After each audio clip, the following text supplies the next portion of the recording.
Of course. We pop. Okay, we're all here this time. Uh, welcome to Toil and Trouble. We're going to be playing the game Wickedness by M. Vaselik. I don't know if I'm pronouncing that name right or not, but it's a really lovely three-person collaborative role-playing game with mechanics that are based on a deck of tarot cards. We are also specifically playing the urban option of this game, which was written by this is a name that I think I'm probably going to pronounce even worse. Caro Assertion, maybe. I did my best. I'm going to read just a little paragraph to start us off, and then we can introduce ourselves. The coven lives in the sanctuary, three figures bound by fate to one another, to the movements of two worlds, and to magic itself. It is not an easy or normal life. The natural order should be a harmony between the coven mates and between the underworld and the kingdom above. But where wisdom does not reach, wickedness may dwell. So this is a game of three essentially witches who are coven mates and are trying to maintain balance between a kingdom and an underworld. I am Hubbard. I use they them pronouns, and I am going to try to guide us through this game that none of the three of us have actually ever played. And with me, of course, are Tanya. Do you want to introduce yourself? Yes, hopefully everyone remembers me. I play and run most of the games on the Aging Journey podcast. Happy to be here. Hi, I'm Pan. You've never seen my hands on this channel before, but here they are. And I will be doing the tarot pulling cards. We are going to be using the Eldritch Overlord deck, which is printed by Weirdworks.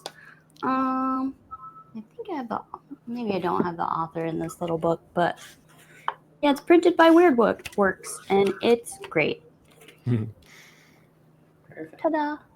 Yes, and Pan will be drawing and laying out the cards for us as we move along. And the deck itself is sort of a player in this game as well, and will guide us in creating our characters and our story. And with that, we can move into the game. The Wickedness is made up of 3 chapters: Truths, Troubles, and Trials. And we're going to start with the Truths chapter, where we will meet our 3 characters, learn about them a little bit, and build the world around them. So to start, Pan is going to create the challenge deck by separating out the minor arcana and shuffling them together. Does it say whether the queens and pages and kings go Yes, in the minors? They are in the minor, yeah. That's the 1 to 10 pages, knights, queens, and kings.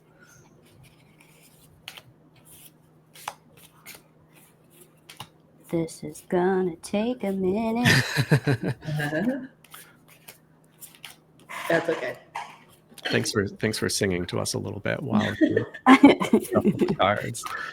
And I could explain a little bit about how the first part of this is going to go. Right now, we don't know who our characters are, but they are going to fall into 3 archetypes, which are the pure heart, the wild spirit, and the old soul. So these are our 3 types of witches or magic users, our 3 sorts of coven mates who we will be playing, and we'll kind of figure out what each of those mean as we move along by making some choices from some lists and dealing some cards, and the first card that we look at is going to decide which of those three each of us is going to be playing. Okay. We have our majors over here. Okay. And our minors over here. Yes. And you get to keep sorting through the cards. So Yay! from the major arcana, you're going to separate the Fool, the Magician, and the High Priestess. Fool, Magician, and the High Priestess.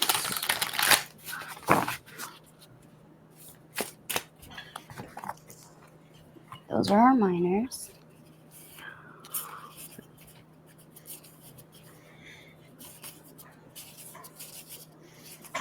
And you'll deal one of those to each of us face up. Magician, Fool, and the High Priestess. All right. So, since I can't deal them to you, do you guys want to pick your card? Like which one? Ooh, this I way? will take the middle one. M's the middle. Which one would you like, Tanya? I'm going to take the right one. This one? My right. This You're right. My right. You're right. Yeah, you're right. Is it my right? This Yes, is my you're right. Yeah. Okay. Yeah, that'll be the same. Great. So Tanya, M, and me. Face up. So M, you have received the Magician. Okay. Oh, it's a cool card. They're all cool cards. Tanya, you have received the Fool. Oh, interesting. And I have received the High Priestess. Okay. We will get to what that means in a minute. Next, you're going to separate the sun, the moon, and the star and randomly deal one to each of us. The sun, the moon, and the star. Yeah. Sun, the star, the moon. All right. Would you guys like to pick these two? Or now that we have piles, would you like me to deal them? Just deal them, I think. Yeah. All right. So Tanya, you are getting this card, which is the moon. Oh, nice. And M, you have the star. All right. Cool. And I have the sun. Beautiful. Is that like a goat? Yeah, it's like a goat horse thing. Cool. All right. So now separate the Wheel of Fortune, the Chariot, the Hanged Man, Strength, and the World. All right. The Hermit, did you say? No, the Wheel Nope. of Fortune, the Chariot, the Hanged Chariot. Man, Strength, and the World. Strength. Hanged Man, Wheel of Fortune. All right. Is it 5 or 6 cards? I'm missing one. I 1, 2, promise. 3, 4. Wait, 1, 2, 3, 4, 5. Okay, then I have them all. Okay, and deal Wheel of 1. Fortune, Strength, the Chariot, Hanged Man, and the World. Yeah. Deal 1 to each of us and put the 2 remaining cards back in the box. Back in the box. They don't get to play. Don't get to play. Oh. Or they are playing by not appearing. Ooh. That's a good point. I think this one wants to be with M. This one wants to be with Tanya. And that one wants to be with me. So, Tanya, you have received the Wheel of Fortune. We don't yet know what any of these mean, but that's a cool card. M, you have received, Strength. I like this card a lot. Yeah. Ooh. And I have received the Chariot. Cool. Ah, yeah. The motorcycle man with a sword. Okay. Next, you're going to keep separating. Separate out Death, Judgment, and the Tower. All right. Here's So Judgment. the cards that we're setting aside now are going the to Tower. be determining something that's going to happen at the end of the second chapter. So you'll deal 1 to each of us face down. Okay. And they will hang out for a while. I'm gonna just do them like this. 1, 2, 3. Okay.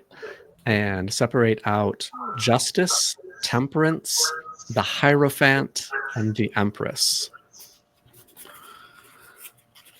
Justice, the Hierophant, Temperance, and who was the last one? The Empress.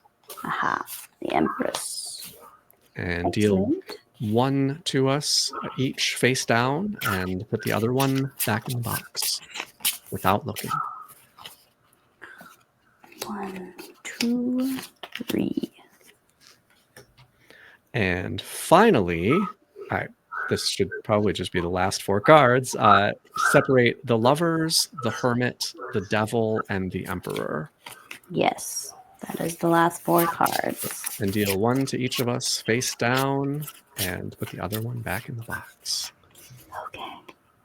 This one wants to be with Em. This one wants to be with Tanya.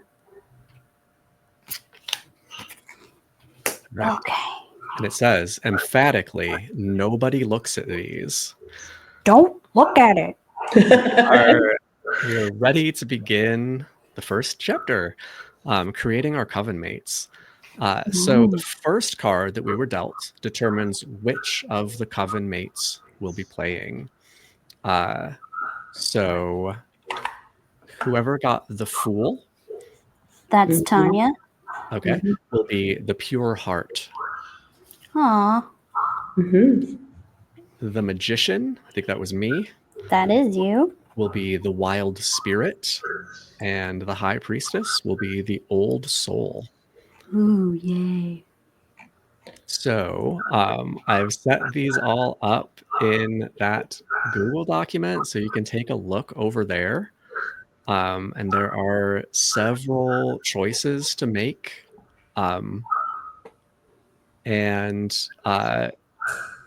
Since this is an audio medium and a little bit of video, I think we should probably go like one by one and run through those choices and just like choose. So do y'all mind if I just go first? Yeah. Oh, do it. Okay. So I am the Wild Spirit. The first choice is You May Call Me. So my name, and it gives a bunch of choices here. Ivy, Perseus, Lucky. I like a metal name. Ooh. A sharp name. I'm gonna take a sharp name really literally and say my name is Daggar. Ooh. Cool. I am driven by emotion and mystery. That is not a choice, that's just true. I have abandoned and I still carry with me. So I'm going to choose one thing that I've abandoned and one thing that I still carry. I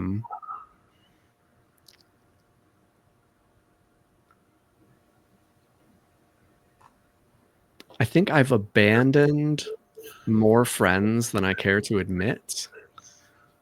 And I still carry with me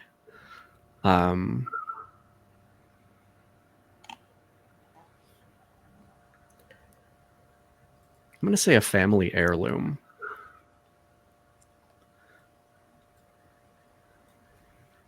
I like that. Yeah, and we don't have to like fully flesh these things out right now. We can kind of figure it out as we go along. So, and also from these lists, you can just make something up as well if you want to. My style, I don't think any of these things. So for the viewer, our setting is 1970s New York City, that is. So athleisure and glittercore don't really work for that. Oh. I think I want to go like leather, like a little bit biker sort of style. Mm-hmm.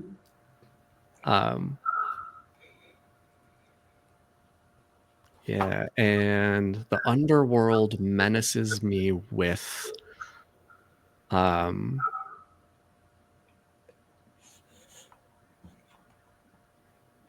whispers of inadequacy.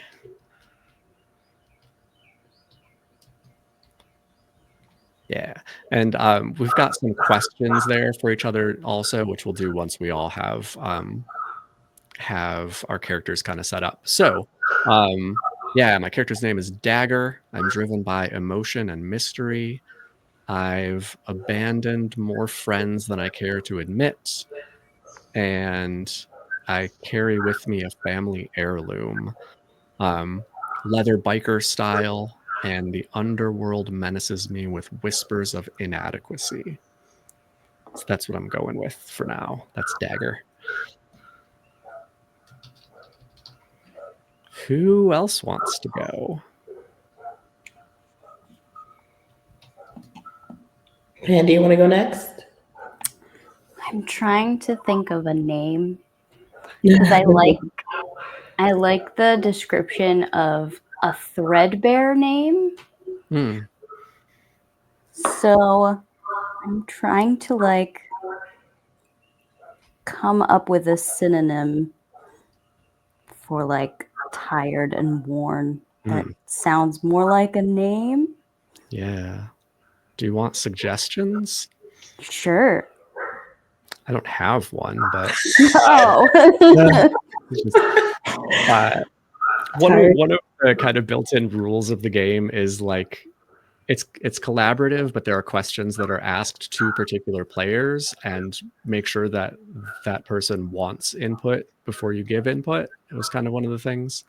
So I was just asking. What? Another word for worn or threadbare is tattered. Tattered, yeah. That's good. And shabby. Can you guys hear that dog barking? Yes, that's okay. Hold on. I can close my window and fix this.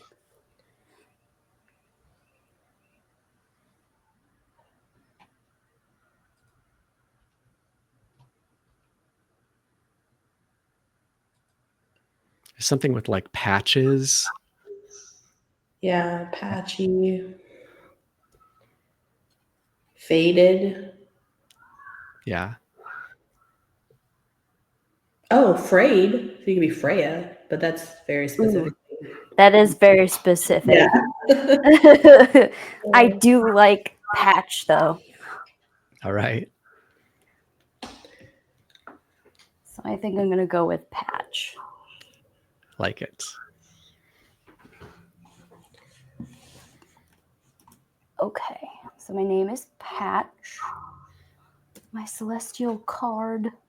Is that? We haven't done that yet. We haven't done that yet. Great. Okay. Just go down to you may call me, or the I am driven by. I am driven by reason and practicality. And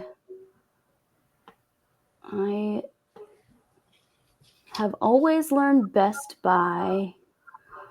I have never learned anything useful by. Well, let's see. With the name Patch, I feel like. So let's see if this makes any sense to you guys, okay? So the 70s were like a huge time in music and like the beginnings of like music being played through digital medias. So patching a soundboard was a whole thing. So also I feel like if I'm like the old soul healer type, sound healing would be a thing. So I think I've always learned best through music or sound. Okay. Is that kind of like the listening to patterns Yeah. option there? Not that you have to choose one of the options, but Yeah, listening to things like hearing and understanding. It's never actually been written. Like books aren't really my thing. It's more of the hearing what the intention is in someone's voice, or, you know, really being able to feel the vibrations of the air around you, you know, that kind of thing. Vibrations. Yeah. Thank you, Joe. So I think I've always learned best by listening to patterns. And I've never learned anything useful by reading books.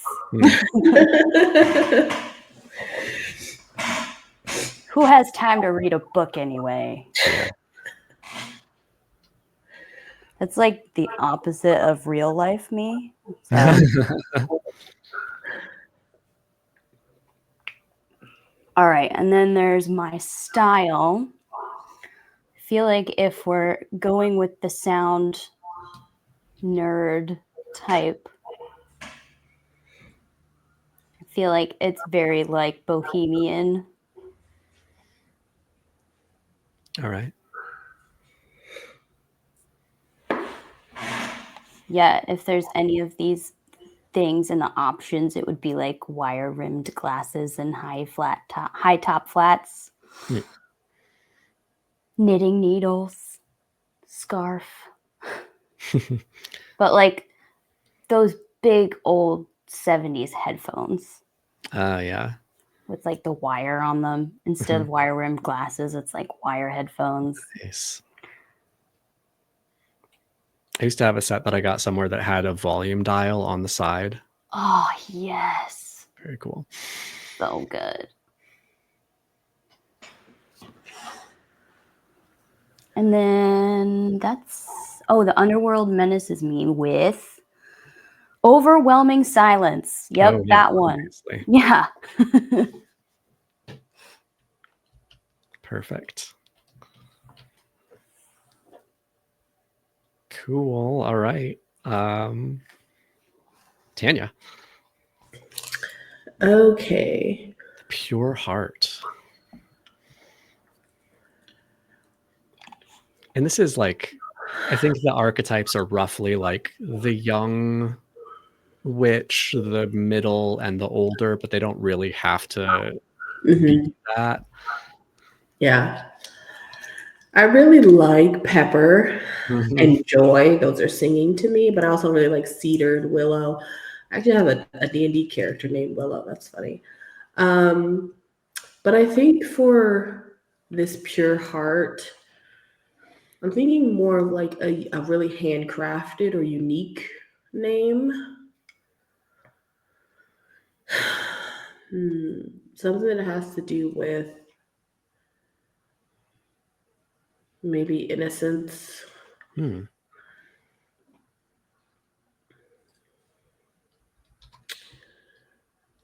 Or thinking maybe maple. Okay. Like a maple leaf.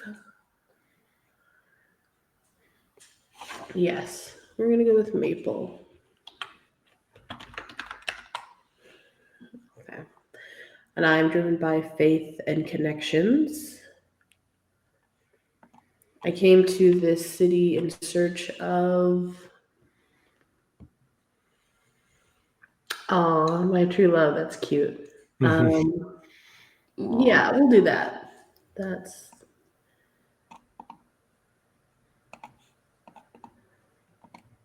okay. And I came to the city to escape. I'm going to say the truth about my past. Ooh. Give little Miss Maples a little bit of intrigue. Yeah. Ooh. My style. Maple.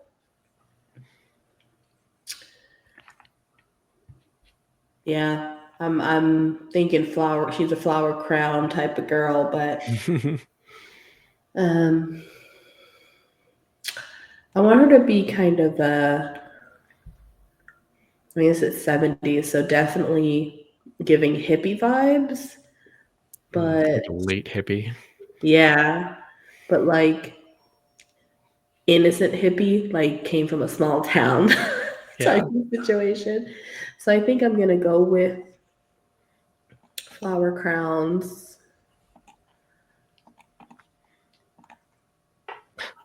I really love that two of the options here are spare transit pass and #no filter.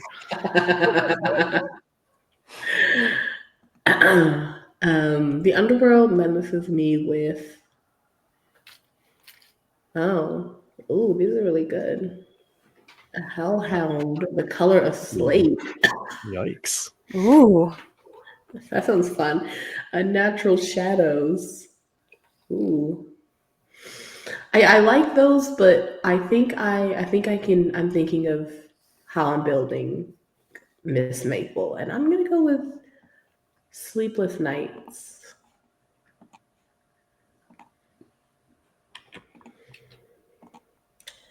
All right. That is the kind of rough sketch of our coven mates. Let's jump to the celestial card that we were dealt. So that was the second card that we were dealt face up. What does everyone have there? So Tanya has the moon, which Okay. is this one. So the moon, you are primarily driven by emotion and mystery. Mm-hmm. This moon is broken in this one, in this deck. Very cool. And I remember that, Pan, you have the sun, right? I do indeed have the sun. You are primarily driven by reason and practicality. Mm-hmm. That's funny because that's what was in my "you're driven by" anyway. Is that exactly the same? Mm-hmm. Oh, that's weird. Okay. Yeah, and mine, the star? The star. Yeah, I'm primarily driven by faith and connections. So that's okay. I guess that's already written on some of ours, so we just need to like switch those around. Oh, okay. Yeah. I just copied this from the book and they already had those written in. Okay, that makes sense. Yeah. Okay. So anyway, that's a little bit of our character. The next thing that it asks us to do is look at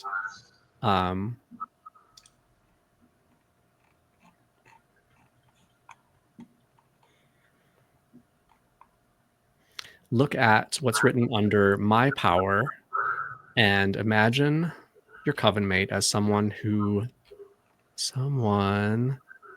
these statements are true of. So, for example, mine, my power comes from, at first glance, I am mighty, foolhardy, and sharp. I draw strength from myself, from my friends, and from the city itself. And at my core, I am resilient, uncertain, and kinder than I let on. So I can imagine this really fitting in with that like leather biker style of looking, I think, very like androgynous for one thing, tall, broad shoulders, and just very like kind of a scowl all the time. So I look very mighty and sharp at first glance. But I'm actually really close to my friends and kinder than I let on.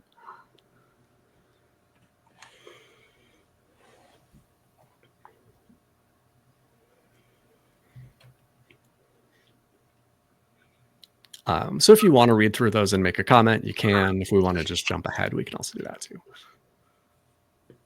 I'll read mine. My power is best used to seek knowledge, but is also used to conjure spirits, pass unseen, or lay curses. Ooh. I feel like Are we supposed to pick an option from the 3? No, they're all true. Oh, they're all true. That's awesome. And throughout the game, we'll also end up crossing those out when we use magic and possibly changing them into something negative, which is where it says below that blacken with. We don't need to read those right now, but yeah, so all of those are true of you at the start. Cool. Should I read the whole thing? If you want to. Okay. It comes from the following sources. At first glance, I am practical, self-sufficient, and stubborn, but I believe in myself, in my friends, and in the city itself. At my core, I am incisive? Incisive? Incisive, that's it. Incisive, lonely, and wise beyond my years. That's what the old soul says. Cool. Okay, I'll go ahead and read mine. At first glance, I am inquisitive, tender, and an outsider. I find wonder in myself, in my friends, and in the city itself. And at my core, I am honest, naive, and steadfast in my beliefs. That's kind of perfect because I was kind of imagining her as not necessarily that young, but like looks very young and is like very petite and short, giving like pixie vibes, and then also always looking like she just came from a Ren fair. Oh, excellent. Yeah. Because people are like, where are your parents, little girl? I'm 20.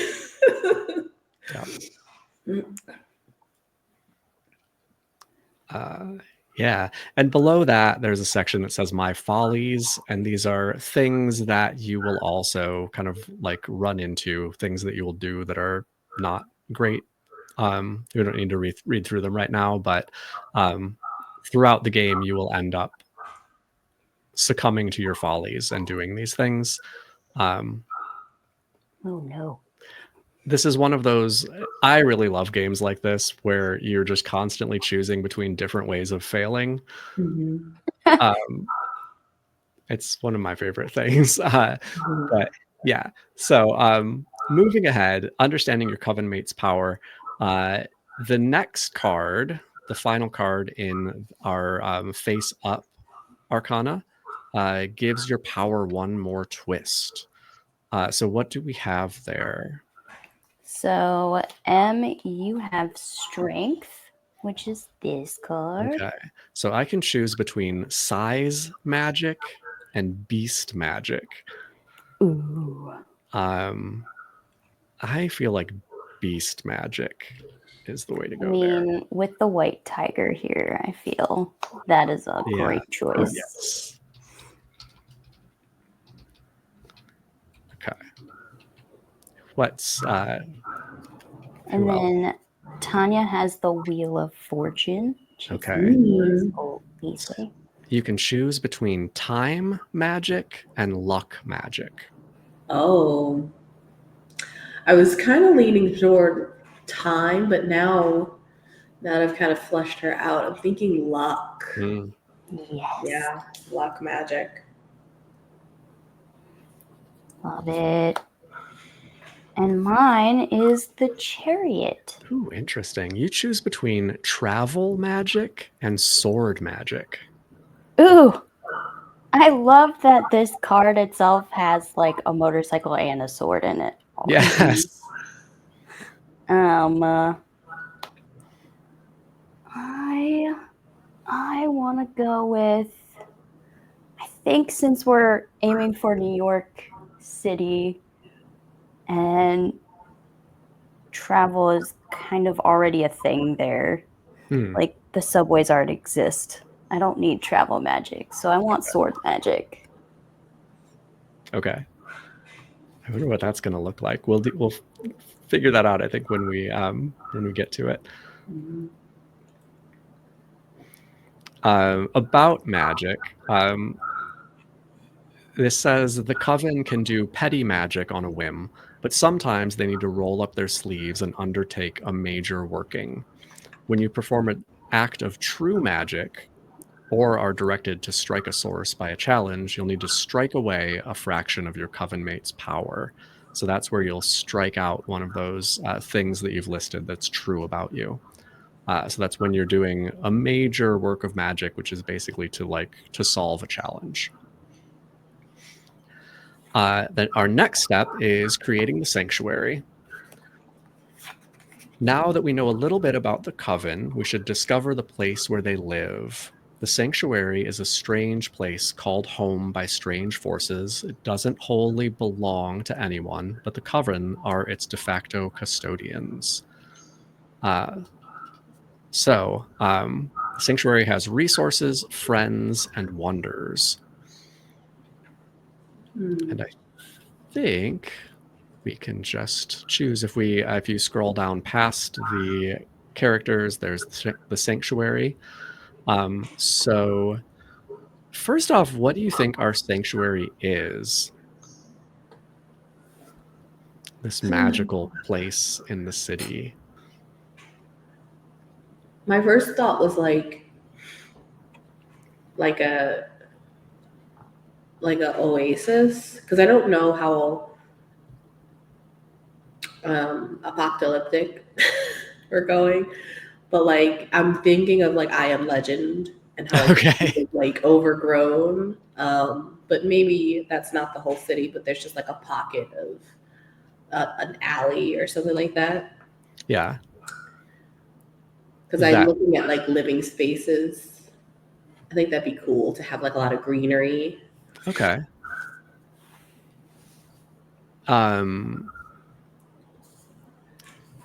So like, so this is like a vacant lot or something like that that's overgrown? Yeah. Or it could be like a rooftop garden or something. Yeah. Because New York does have quite a few of those. Mm-hmm. So maybe it's like our apartment, like a 3-story brownstone, something like that, but it's overgrown. Yeah. Okay, that's a kind of a rough idea, at least. So we're each going to, from that first list, either circle or invent one resource that our sanctuary has. A community garden is listed on there.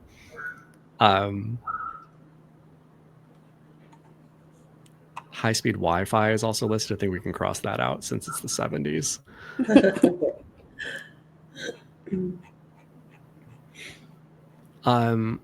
I want to say living spaces and like more rooms than makes sense.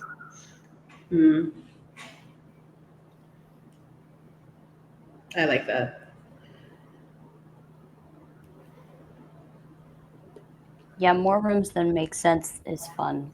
Yeah. Especially if you're thinking of like old New York apartments that have like all the like weird twists in them. Mm-hmm.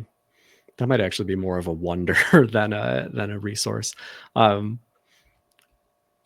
Yeah, I think more rooms than makes sense, and it may or may not be a magical thing.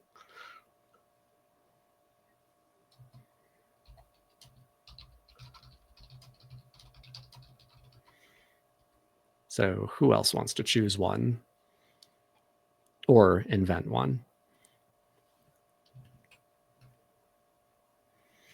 Oh yeah. So according to the book, resources are mundane but useful aspects of the sanctuary that the coven makes use of. Oh. I like the idea of a modest sum of gold in terms of the idea of there being like lost treasures. Particularly, like I'm reminded of like Labyrinth and like the junk area. And so I think there could just be a lot of treasures around, not necessarily gold, but like our place is full of like little tchotchkes and just like stuff. So Yeah. I feel like at any moment you could find anything. Paperclip, sure. Hammer, sure. Some sage, yes.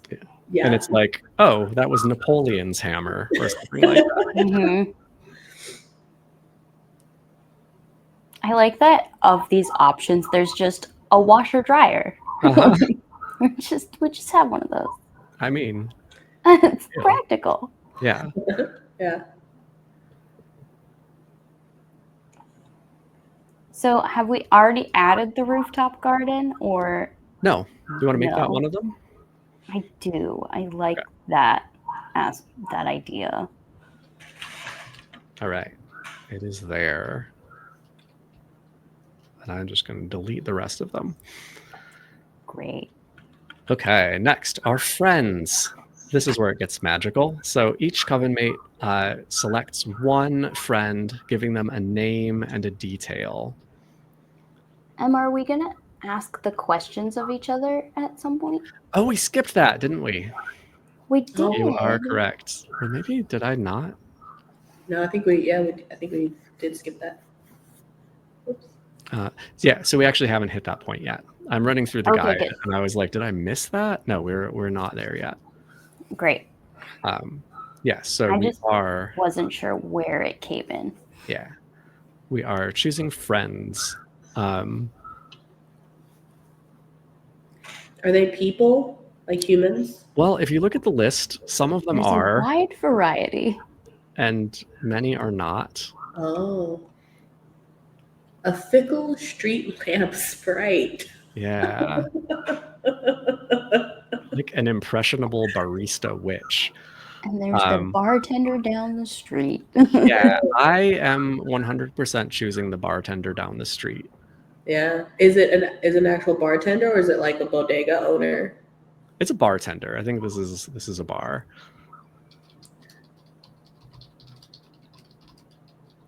And Passionate troop of actors. I love it. Yeah, these options are great.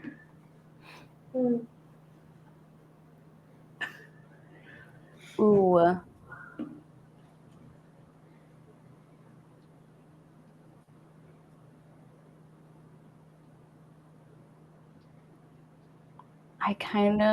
I like the passionate troupe of actors too, but I kind of want to make them like a passionate troupe of like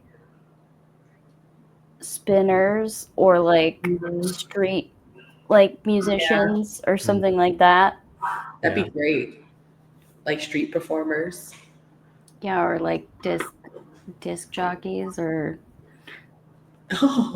like early days spin doctors. yeah. Cool. Depending on where we land in the 70s, it could be like disco DJs, or it could be like really early. Yeah, it could be later. It could be like funk. Reggae. You have a lot of options. Yeah. Yeah.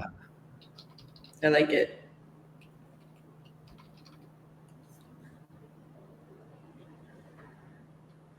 Is that what you're choosing? His Pam? name's Peter. Yeah, the bartender down the street is named Peter. He runs an clandestine gay bar. And I think that could be a detail. Is that what it's called? No. Okay. No, that would not be very undercover. I'll come up with a name for it. Yeah.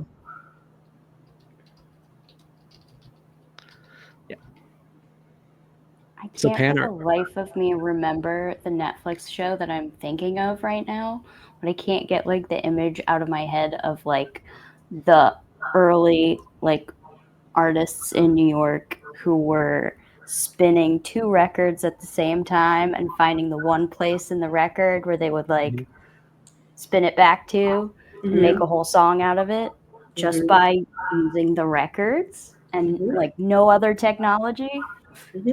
Yeah. So is that your choice? A troupe Yeah. or A troupe group of DJs? passionate DJs / musicians / rappers / spin doctors.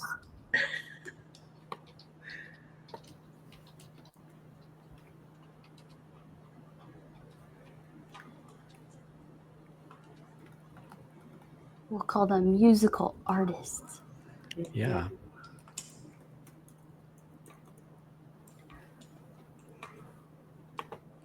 What is that show I'm thinking of? It's gonna drive me nuts.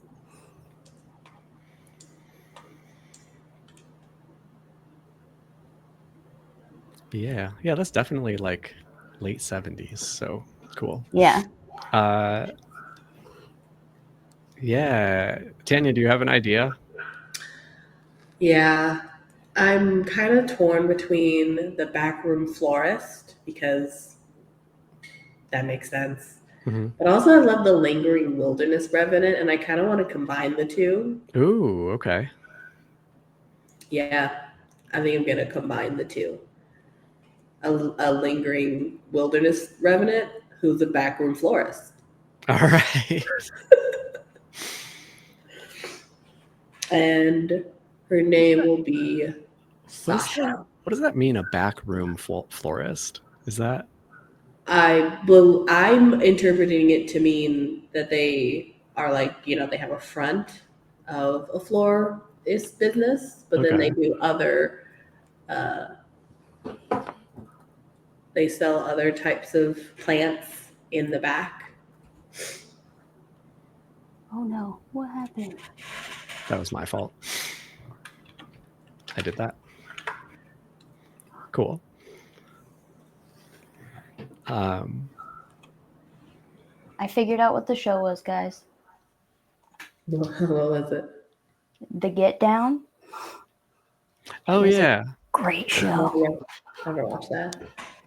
It's literally all about the 1970s and the revolution of DJs, and Oh. it's really good. And it's set in like New York in the 70s in the Bronx. So it does all of that, like New York blackout and like riots and all that stuff. Yeah. All that history. Very cool.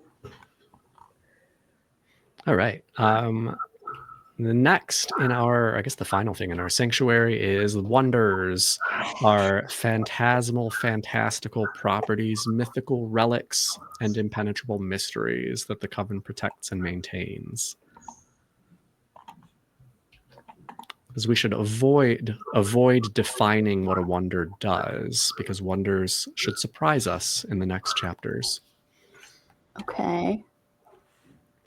So be as vague as possible. Yeah. So this list has a bunch of just items. Could wonders be a place? It seems like it should be phantasmal properties, relics, and impenetrable mysteries. I guess it can be. What were you thinking? Well, I liked your idea of there being too many rooms. Yeah. And like the idea of like a layout to a house that's constantly shifting. Mm-hmm. I love that idea. Yeah, I think that works.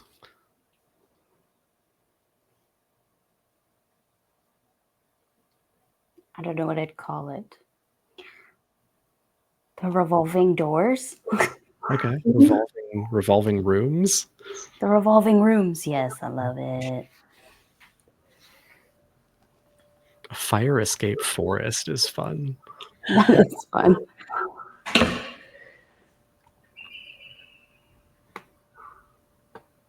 A belligerent sourdough starter.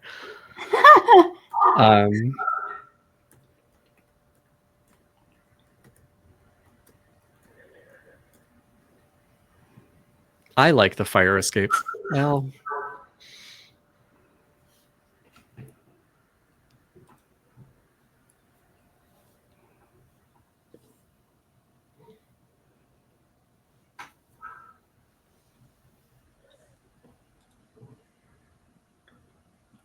Yeah, I'm gonna go. I can't decide if I like the fire escape forest or not. Tanya, do you have any ideas here? I like the cupboard of dreams, but because we have so many rooms, Mm-hmm. I feel like it should be like a closet in one of the rooms, Okay. like a closet of dreams and I like nightmares. that. Ooh, yes. Yes. I'm actually going to go with a stuffed animal burdened with memories. But I'm going to interpret stuffed as like taxidermy. Ooh, I love it. So it's a taxidermied. What's a good animal? A fox. Yes. Wolf. I think armadillo. I think smaller than a wolf for sure. Is it a fox? It's A groundhog. Groundhog is fun. Oh man, there's too many animals in the world. I'll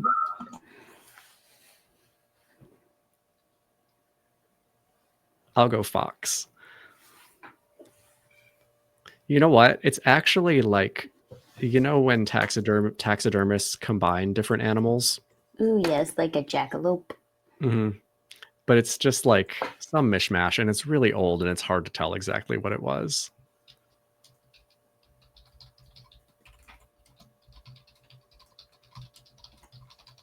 But it is burdened with memories.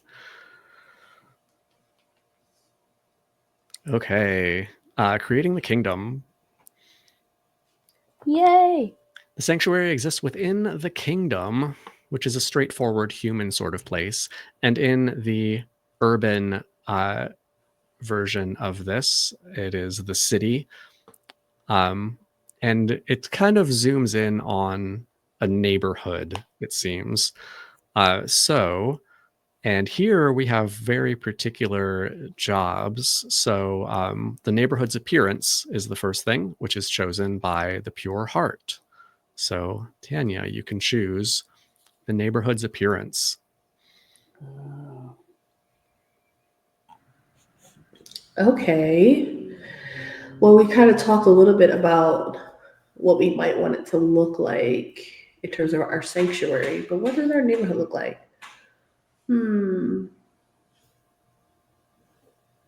I do like the idea of constant construction. That makes a lot of sense. Yeah. Cobblestone pavement. Yeah. I'll go with constant construction, scaffolding. Cool. That's how they never know how many rooms we have.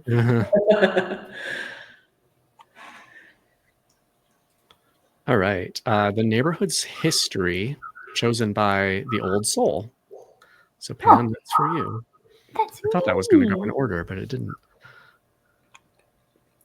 Let's see. Former tenements now renovated, home to immigrants and outcasts, university quarters, a young but thriving queer scene. I like that one, obviously. Hub of magical commerce. Ooh, that's enticing. Yeah. Host to the city's most puzzling mysteries. I mean, I like that one a lot. Can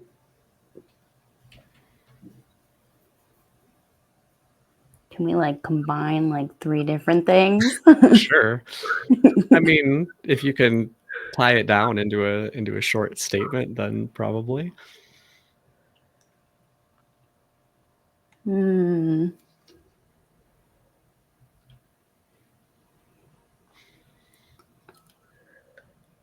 It's the underground neighborhood.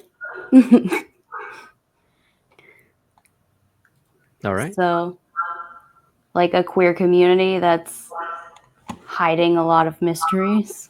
A young and mysterious queer scene. Yes. All right.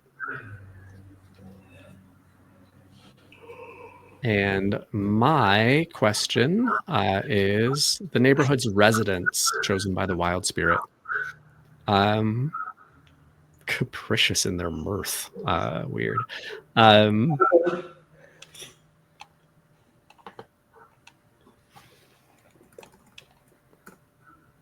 I think I'm going to go with avoidant but kind. I think that's like they mostly keep to themselves, or we keep to ourselves since we're members of this community as well. So they tend to avoid people or outsiders, but are kind in general. Okay, leaders. Who holds the real power? We're going to decide as a group who is the leader of this part of the city and give them a name and a detail. And I'm kind of curious about like the construction, like what is it like an encroaching corporation? Is this neighborhood being like taken over by something? I don't know. I kind of thought about it as like mysterious construction. Like when Okay, you ask, like why nothing ever gets fixed, and nothing ever gets built. So why is there always construction? I see. Yeah. Yeah, So it's just like constant in progress. yeah, Nothing's actually happening. Okay. and it's always by like the same company. Yeah. Suspicious. So is that an encroaching corporation that is the leader? Could be. Or do we maybe have an indifferent mayor? Could be both. Mayor could own the corporation. Yeah. Or be on the payroll. Mm-hmm.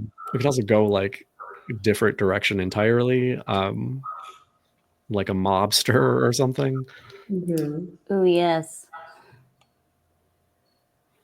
We are hiding a lot of secrets. Yeah. A lot of mysteries. And yet we're on the cutting edge of music. Yeah. I like the kind of kingpin type of situation where they're the mayor and a criminal. Yeah. Ooh, I do like that idea, especially since in the music world, criminality has always been around. And also in the actual New York City of the 70s, the mob did own a lot of the gay bars. Mm-hmm. Yeah, I like that. So we'll go criminal mayor. I'm gonna put mayor in quotations. Mayor? Or do we just call him Mayor? Yeah. Cool. And local joys. We're going to circle or invent one each. Joys are what bonds the kingdom's identity or the neighborhood's identity together, what its citizens are most proud of, and what keeps their hope alive in difficult times.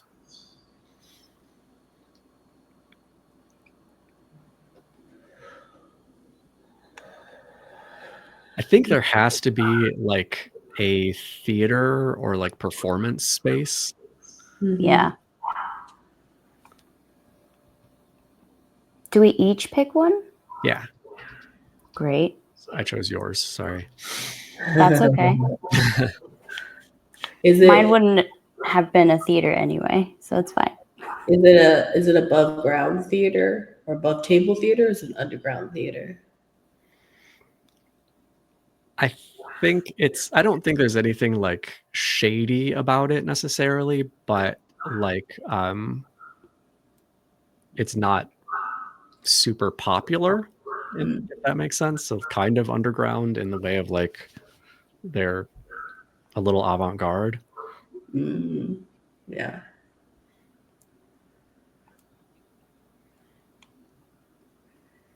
We have to give I'm thinking of when I went to London, they have this whole area that's graffiti in a huge tunnel, Mhm. and it had like coffee shops and a beer shop in there. It's like a whole little neighborhood of artists, which is really cool. I'm thinking we have something like that, like an abandoned railway station that's been kind of taken over. Ooh, And it's the community spot. Like if you know about it, you know about it. cool.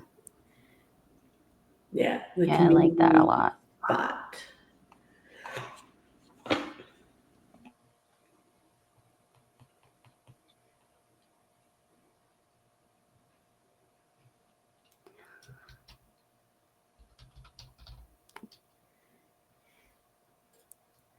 We're both writing it. Yeah, I've stopped. Go ahead. Okay.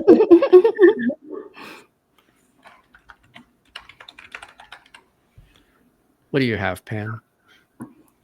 Well, my idea is kind of in the same vein as both of your guys's. So I'm trying to decide if I should go along with it or do something totally different.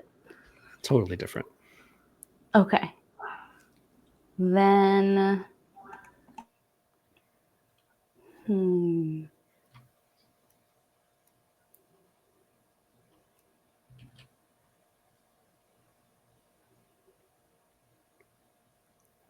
who was your friend of the coven, Tanya? It was like the baker or something? Sasha? Yeah, was she a baker or was she... Was that my friend? Yeah. No, she was a backyard a florist. A florist. Yes, but she's from the wilderness. I'm kind of thinking of her as like the ultimate grandma hippie, but she has like a lot of unique plants that she grows and sells. And I'm thinking of like, her herbal remedies and in things Yeah. from other places, stuff like that. That's why I was kind of leaning toward this, a notorious apothecary, because like she's a florist, but she will sell you some belladonna if you need it. Like, Right. kind of like the idea of a apothecary. I think probably it shouldn't be the same person, just because like these individual things can be struck out. Oh, that's during the fair. game. And then if we lose one, we lose two. Yeah. That makes sense. Well then, fuck it. I'm gonna do a bakery then. If we have a florist, we need a baker. All right. And we have the best bagels in the city, man. All right. Wow, that's a big claim. Yeah. We can make rainbow bagels. Nobody else can make them. Oh. Cool. And our criminal mayor needs a name. And I think we kind of already got the detail that they are a member of the organized crime or whatever. Clyde? Cyril?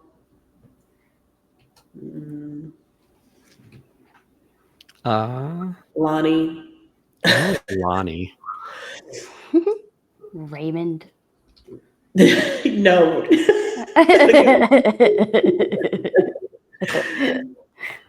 I put Lonnie Raymond. Oh, yeah. Oh no. I better not She's get my confused. granddaughter.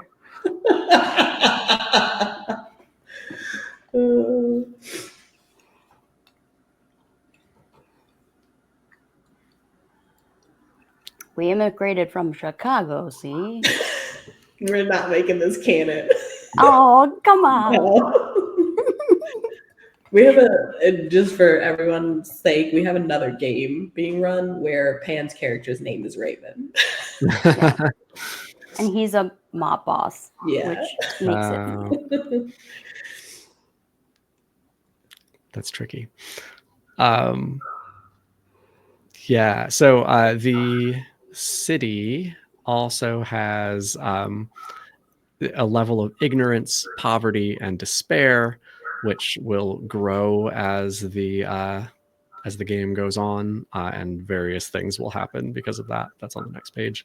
But we have to jump down to the underworld and figure out what our underworld is. So, as a group, we're choosing. I should read this. The kingdom's dark opposite is the underworld. Strange lands of magic and peril beneath and behind the mortal world. It is part of the natural order existing in balance with the city above, but the workings of the coven and their magic stirs its denizens and whet its appetite. So we're choosing as a group corporate, subterranean, or old money for our underworld.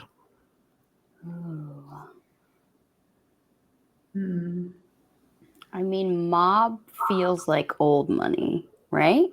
Yeah. Yeah. If we want to go that direction with the evil mayor that we made. I mean, like, the evil mayor is of the city and not of the underworld, but it could be like kind of structured in the same way. Okay. We could also go subterranean, since we just tend to do a lot of stuff with like the underground and Yeah, we don't really deal with the subway at all in any of the other things. There's the tunnel, I guess, of our neighborhood, that kind of hip area. I like subterranean. I mean, it would make sense if there's always construction happening, that there's always access to the subterranean world anyway. Yeah. That's cool. I like it. Are we good with that? Yeah. Sounds good.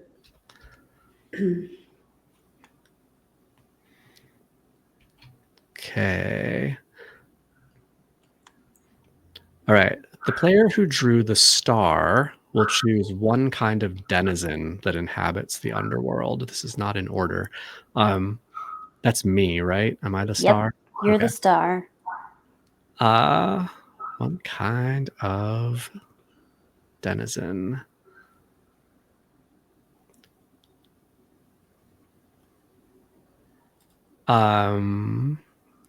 Ooh, I kind of like most of these. Malevolent statuary.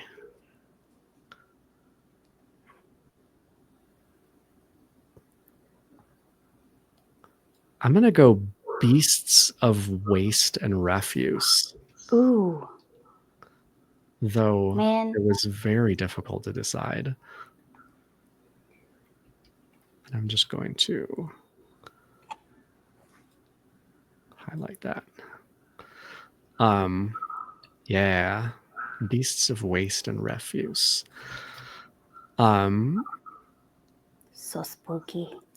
The player who drew the moon will choose a barrier that must be reckoned with in order to enter and exit. That would be Tanya. Yeah. Oh. That's under there is a barrier to the underworld. I do like a good curse, but I think the twisting, cackling tunnels sounds absolutely terrifying. Yeah, it does. So I think I'll go with the twisting, cackling tunnels. Cool. And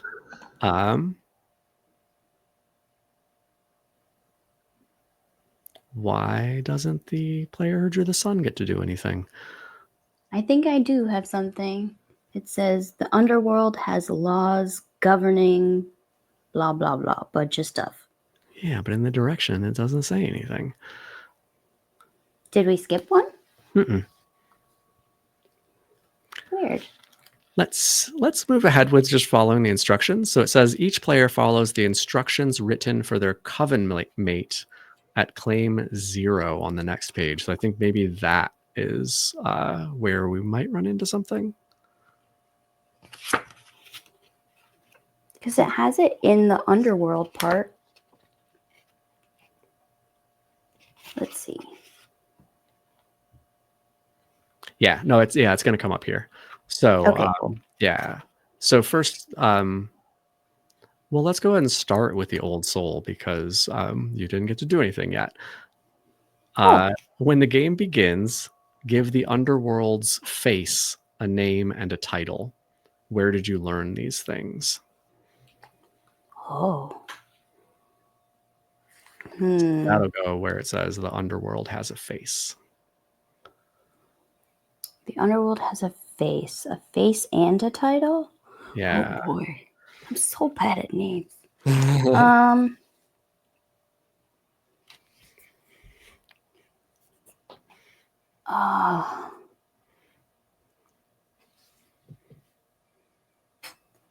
My instinct is the web, but that feels too techy.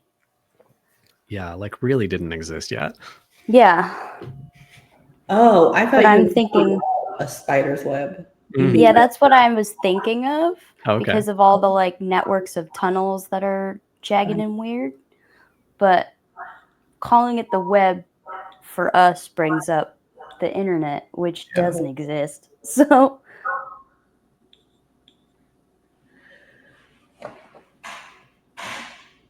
what does the underworld look like?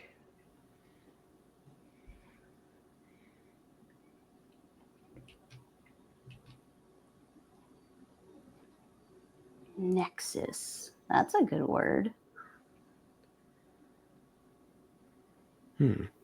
That sounds cool. Yeah, I like that word. Let's call it the Nexus. That sounds scary. But what is it? What's the face? Is Nexus the title? Nexus is the title, I feel. I don't know. I think we can interpret face however we want to, like what that means. Yeah, do we want to go literal with like the face that we see, or just like a general idea of what they represent? Or is it a being? Or is it a being?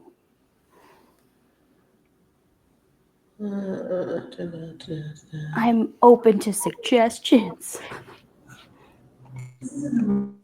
I kind of like the idea of it being like the thing that we have to interact with if we're dealing with the underworld. It's like the liaison, the like the leader of the beasts of waste and refuse. Yeah, or just like if the underworld has issues with us, like this is what contacts us, or like if we have issues, like this is what we have to go through. Yeah, it should be something, I mean, I guess subterranean, but like New York? What's subterranean in New York other than rats? Is it actually like a subway station? Or like a twisted version of a subway station? Yeah, it's like a... Or a train? Yeah, I like the idea of like a spooky subway station that goes nowhere, but has trains come through all the time. Yeah. Yeah, the face is the subway station. Cool. All right. Nexus is its title. With the claims. So the claims are like when the underworld starts to like draw us in, has claims on us. So we're starting at 0. The Pure Heart has, I think, the best one. At 0, when the game begins, circle one kind of denizen. So that's from the underworld has denizens, and add it to the sanctuary's friends. Oh. So you can choose one of those, the malevolent statuary and etc., to be one of our friends. Ooh.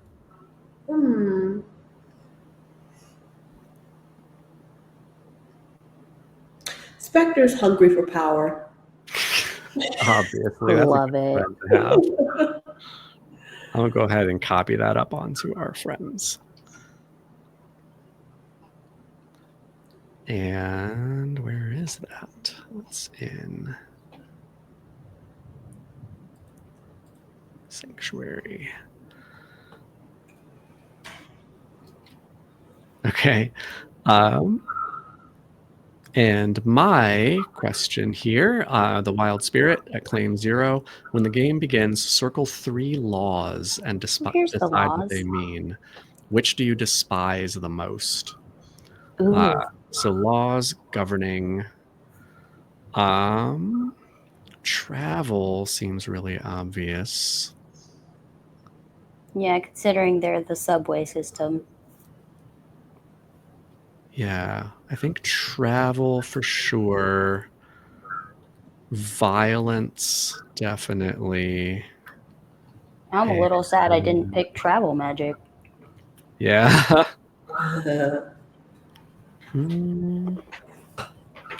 Laws governing. What's more interesting, oaths and favors or language and communication?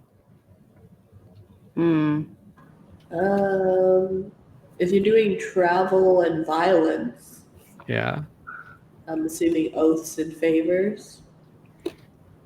I think that one goes better with it, but the language and communication would directly oppose us because we have that too. Yeah.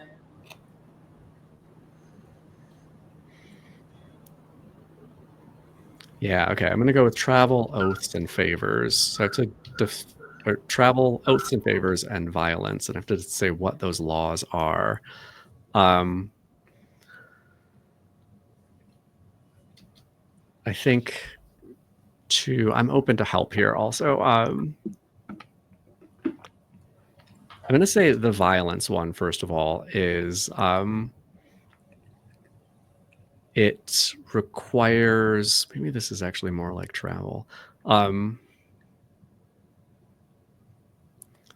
they have requirements of like sacrifices, not necessarily like death, but of like physical violence being a like sacrifice to the underworld in order to it's the price of your ticket. It's not necessarily the price, because I want travel to be a separate thing, but the price for the things that they do, and like for dealing with them, they require some form of violence as a sacrifice.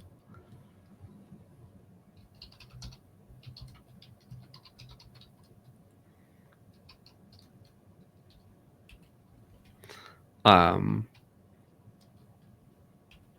mean, if we're thinking of this group as mob-esque, underground-esque, oaths and favors are very like just currency. Yeah. I think like the underworld takes a cut of favors that are done like in secret up above, which has a big impact on our neighborhood for sure. Yes, because we're very secretive.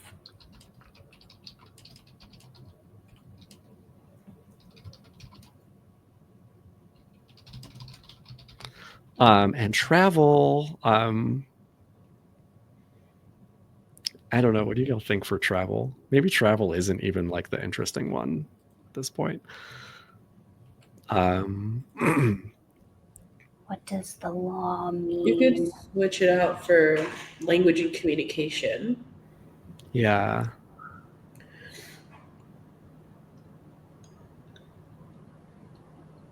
And because I'm assuming, because now we have like the underworld takes a cut of really important things, they require physical sacrifice. It'd be interesting to know. They sound like a loan shark, number one. Yeah, they do. Yeah, they kind of sound like a loan shark. But I'm like, I wonder like how we communicate with them. Like what does communication actually look like? Because you said like there might be a person when we meet, but like what's the rule that governs how we would communicate with one another? Okay, I got it. They can only communicate through noise, like just jarring, discordant, like the screeching of wheels on a track, and construction equipment. And the laws that I hate the most are the ones about violence, the demand for physical sacrifice. And that is our underworld. And this is the point where we get to our coven mate questions of weaving the coven together. So each coven mate page has 6 questions, 3 addressed to each of the other coven mates. Together, we'll ask 12 questions, 2 for each of us, from each of us, starting with the pure heart, asking the old soul a question, and ending with the old soul asking the pure heart a question. That does not entirely, I can't envision that in my brain, but we can go ahead and start. So I'm guessing on the back on the character sheets, they have like the list of questions. Right. So we'll start with the pure heart. You can choose one of those 2 questions under ask the old soul, 2 of the following. I think we should just do like, is it just like 2? Like ask both at the same time? That's on mine. Yeah, it says around? Ask 2 of the following. Okay. At least that's what mine says. Yeah, mine too. Okay. So the old soul, that's Pan, right? Yes. And you are reason and practicality. That's right. Yes. What's your? Okay. I'm gonna ask you, how did you first hear of me? Ooh. When you're a newcomer in the city, looking for a lost love.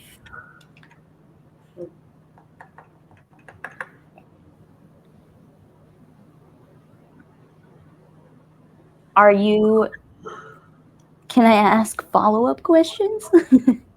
I would assume so. Okay.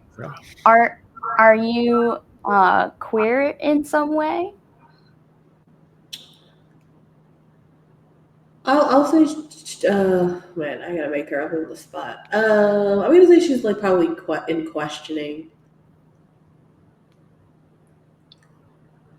in her journey.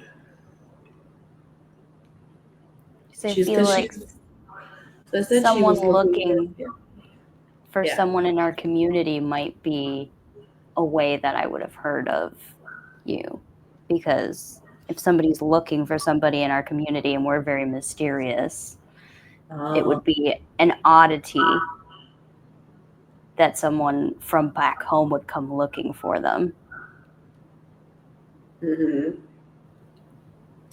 There is something weird about my past.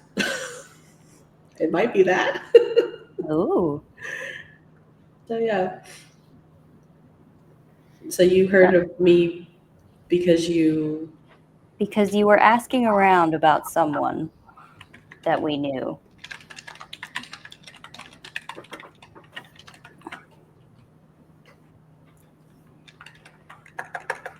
Okay.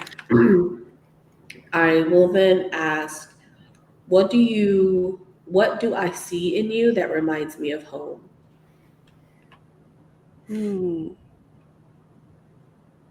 That's a hard question when I don't know where your home was.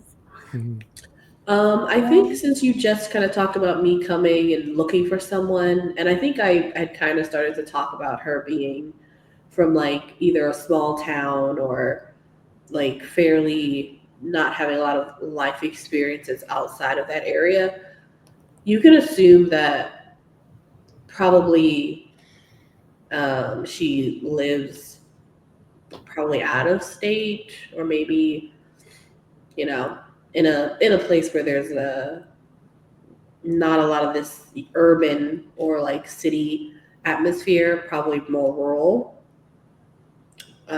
more tight knit community. Well, then maybe that's what it is. Like,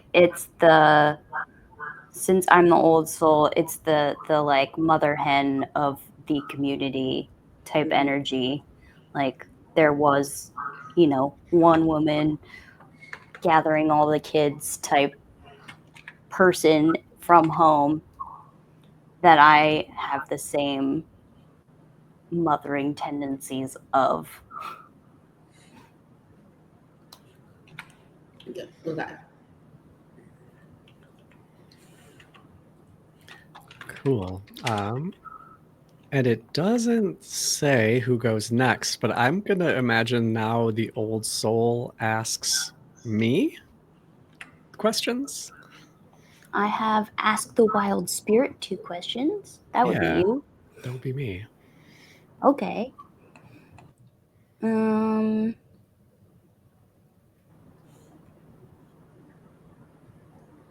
Ooh, I like this one. What argument never fails to put us at each other's throats?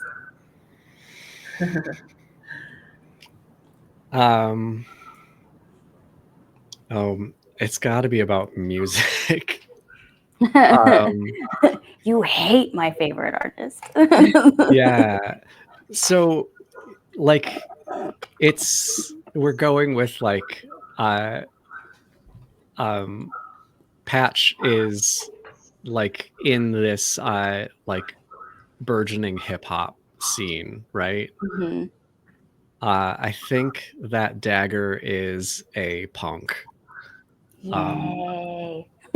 And like anytime we start talking about music or like putting on music in the apartment,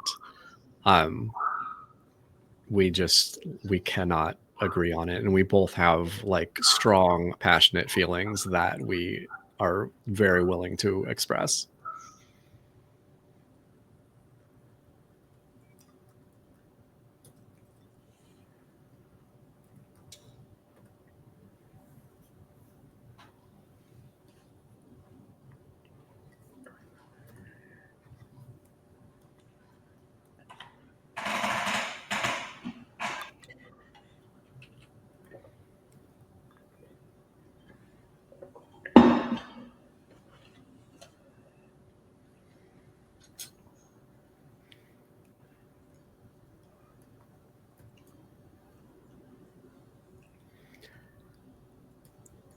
Okay.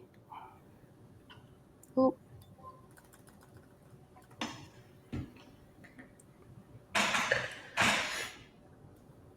All right, do you want to ask one of the other questions while you Yes. type?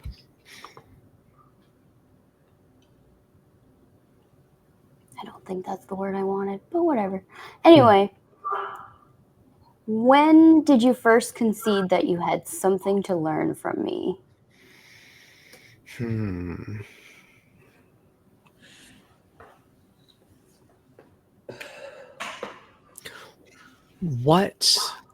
What is Patch's magic?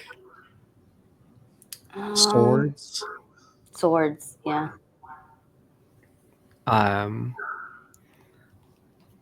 And power is best used to seek knowledge. Can also be used to conjure spirits, pass unseen, and lay curses. Because my power is best used for violence, but you have sword. Those are the laws you hate most. That's fun. Yeah, that's why I went with that. So I feel like there's something there of like a learning about magic, that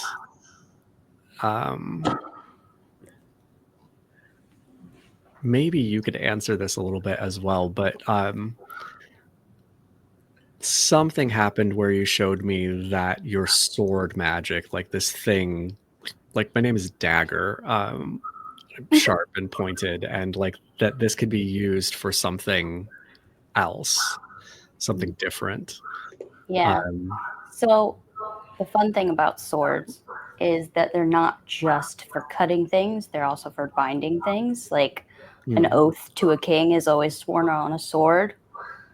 Yeah. So I feel like there's that essence to a bunch of my magic, considering it's like steadfast and stable and threadbare. Like the oathness of a sword is just as powerful and binding as the cutting of it. Okay. Yeah. Okay. I got it then. There was a police raid on the bar in our neighborhood, and my reaction was violence, to fight, and your reaction was to change the situation, have this like binding,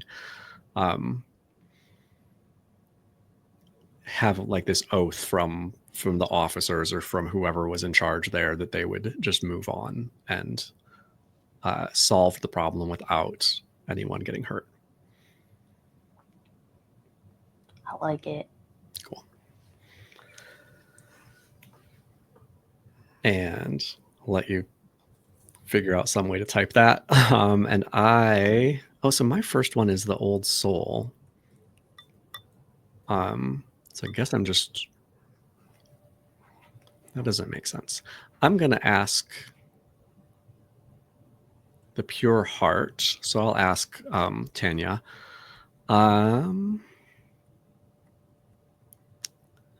Which of my escapades will you never let me live down?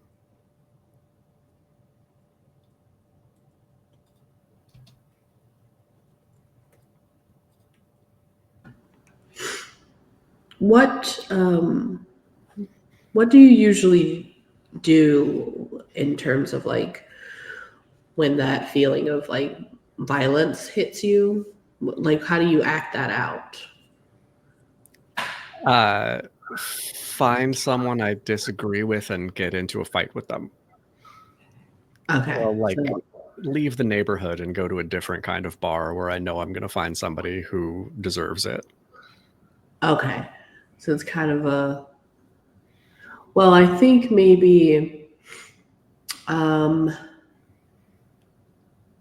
probably don't care for people going looking for trouble, since I understand that can come back twofold. And so I'm going to say something you did, like going and looking for trouble to caused harm to someone else accidentally. I'm thinking maybe you got into a brawl, somebody got knocked over, maybe a fire got started. Yeah, something like that happened.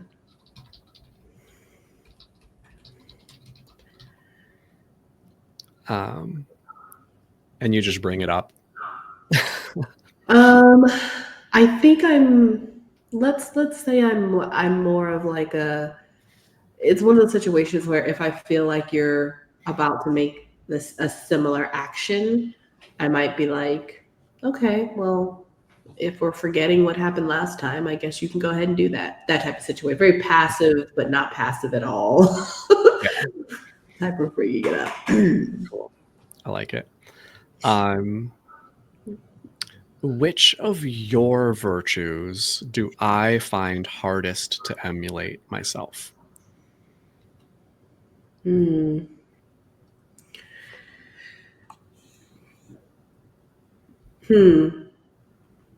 have a lot about truth with me. Something about the truth of my past, looking for true love.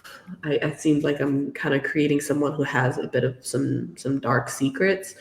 Yeah. And I think it sounds like we're kind of building a relationship where I'm afraid of the violence that you exhibit.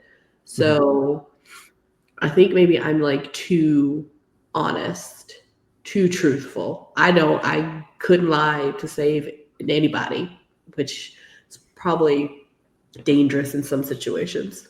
Yeah.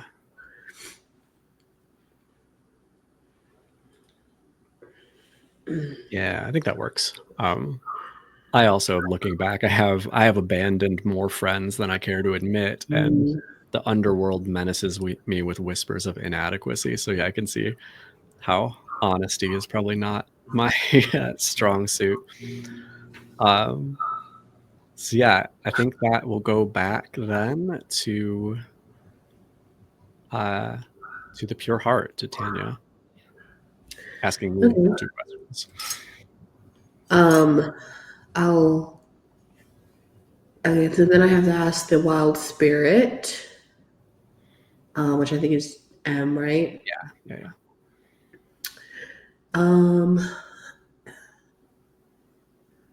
Okay, what skill have you promised to teach me, and how did I convince you to do so?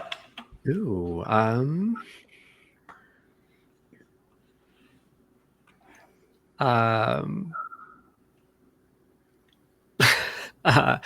okay, so my first inclination, and you can tell me how you feel about this, is how to pick someone up. Yeah, Yay. that's good. And how did you convince me? I think I don't think it was difficult, and I think it was just seeing you catastrophically fail at trying to flirt with someone at the bar, and probably being too honest and open with them, honestly. Yes, I was just thinking that.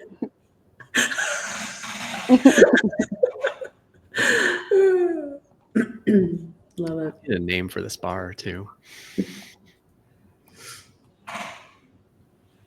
And then,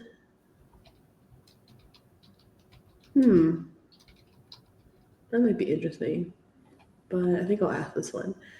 How did you first show me the beauty of the city?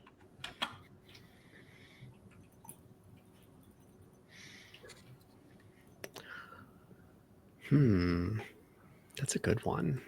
Because I'm assuming that I came here and I was like, okay, well, this place is horrible Yeah. in comparison to where it's totally normal to look like you just stepped out of a Ren fair. Yeah. And I'm attracted to like this motherly figure because I come from a tight community. I probably came to New York City and was like, and this was a mistake. Right. I want to say maybe it was taking you to the community spot, which, are we saying that is like a tunnel Yeah. that like Mhm. some That like we've beautified. some of Yeah. this It's like a abandoned train tunnel. yeah, some of this like constant construction, like they started building a tunnel and then just stopped building it, Pretty much. taken over.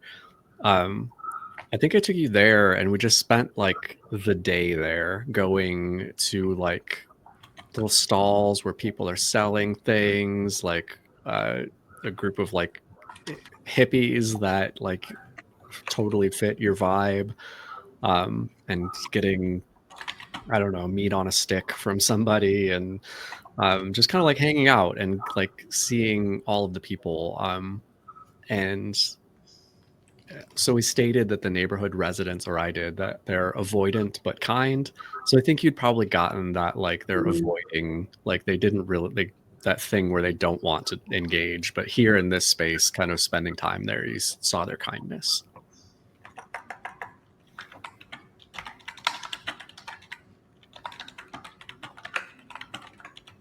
And so it's said that the last thing is the old soul asking a question to the pure heart. So that puts it back to me asking the old soul 2 questions. I feel like I'm doing this right. Yes, I think you are. Yeah. So for Pan, ooh, what truth of my past have I confessed only to you? Ooh. And just keep in mind, I am driven by faith and connections, I've abandoned more friends than I care to admit, and I still carry with me a family heirloom. Ooh. Man, how dark do we want to make this? Oh, do your worst. Okay. I feel like the heirloom is from a family member that you abandoned at some point. Okay. Whether it was because you didn't want to accidentally hurt them, or because they were lost to the world of the underworld, I don't know. Well, I told you, so you know. Oh, well, I know, but I was trying to give you a little bit of agency in that decision. Give it to me.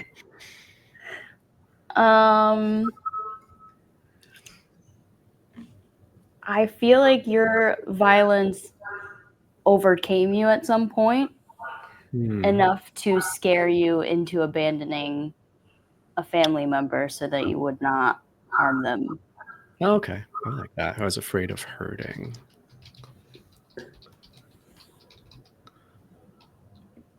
Do we know who the family member was? Sibling? I was feeling a sibling of some kind. I like sibling. Yeah. That's the most tragic, probably. It really is. And what part of my lifestyle do you find most distasteful? Ooh.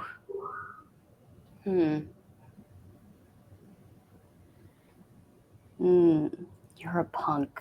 Let's see.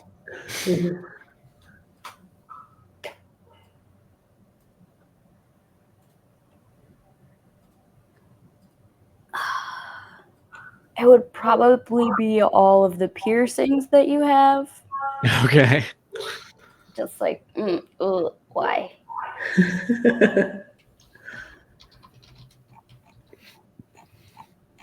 Cool.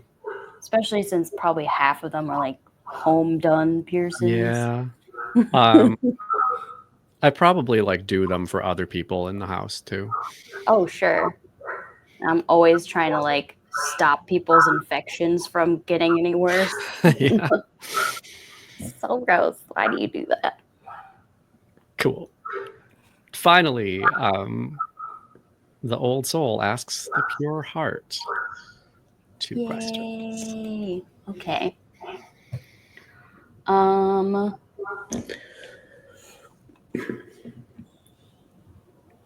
Ooh. I love these questions. I like all of them. Okay. I think my favorite one, though, is in what way have you sworn to never be like me? Ooh. Oh.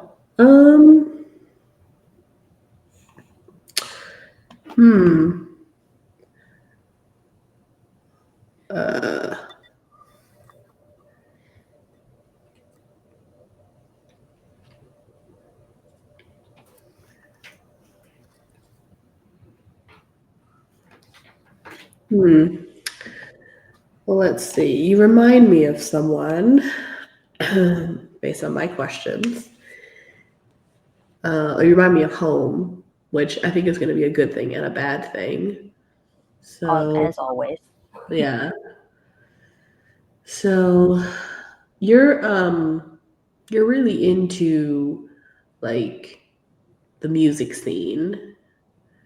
Is there anything you do like to get into the groove or into the mood, or any emotion you exhibit? I feel like being such a weird combination of hip hop and hippie, I feel like psychedelics are just a thing that I have. Yeah. Okay. I think because I have a friend who knows all about like medicinal uses for herbs, because she is a florist and things like that. I think I don't ever want to do those types of like psychedelic, Mind altering things. yeah, anything that alters the mind or behavior or anything like that. I think that makes me really nervous, very much just as like M's character, looking for violence. All those types of things just freak her out.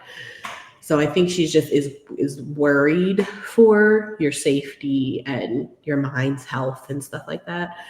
And so perhaps that's one thing that she never wants to emulate. Because I'm going to say she probably emulates you quite a bit.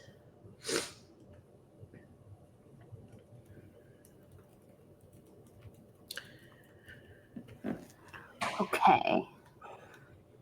And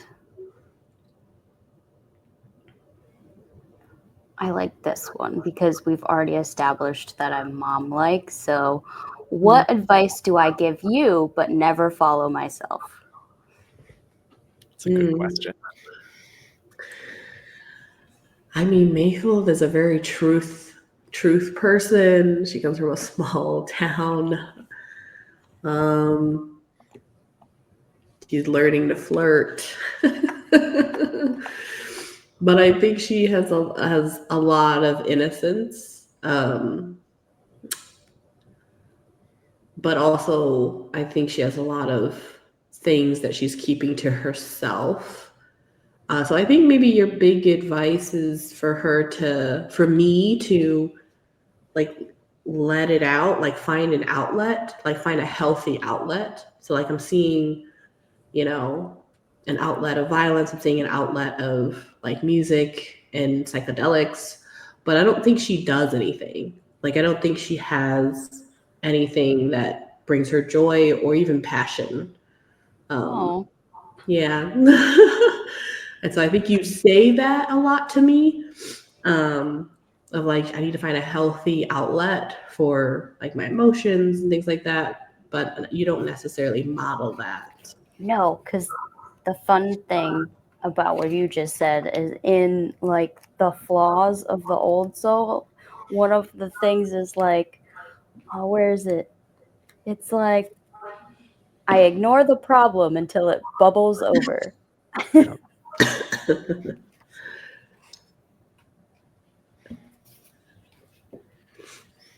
So I also don't let it out at all.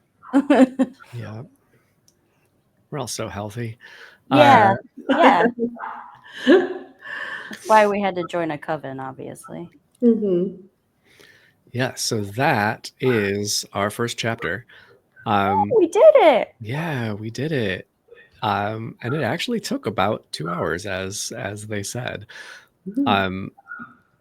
Do you all want to continue into the troubles? I would be okay with it. I would like a bio break first. Yeah. Same. Okay. Let's pause and come back.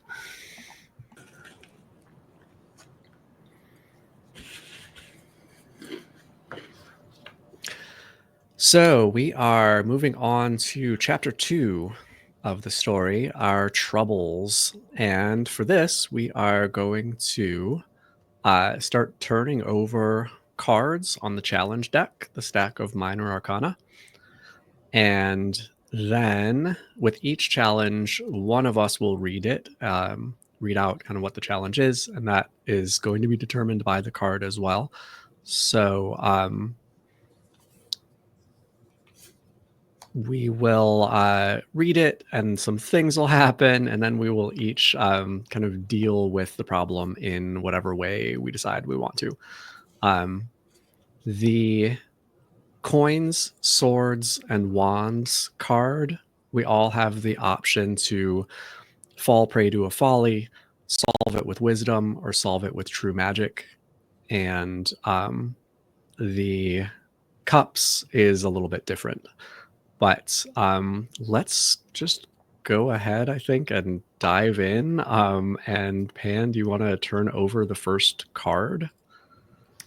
Can I shuffle it first? Yes.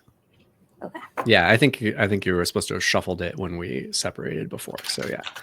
Like I think I did, but Yeah. it's been a second since I Sure. touched them, so I'd like to do it again.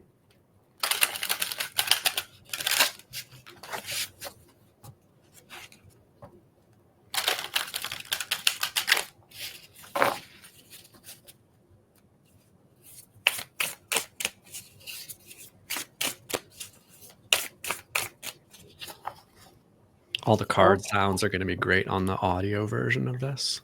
Oh, good. Okay, ready? Mhm. First card is the Knight of Wands. Okay, so wands. Getting to knight. The magician. Which one of us was the magician? You are the magician. I am. Okay. Oh, that's good. So it says the magician reads. So I'm the one reading the card. So for each one of these, it'll say who's going to read it, and I can give you the page number. You can jump to it. An agent of the underworld has stolen my body and is doing such a good job of impersonating me that you might never have noticed. Each of you will tell me what tipped you off that I wasn't myself, and I'll tell you how long I've been floating around helplessly watching.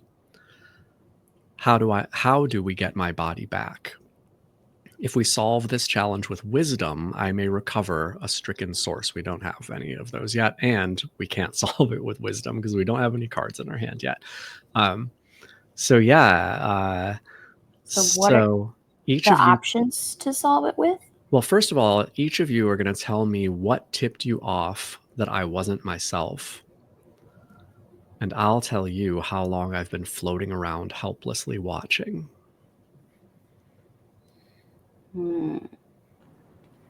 Well, I think for me, I know that you're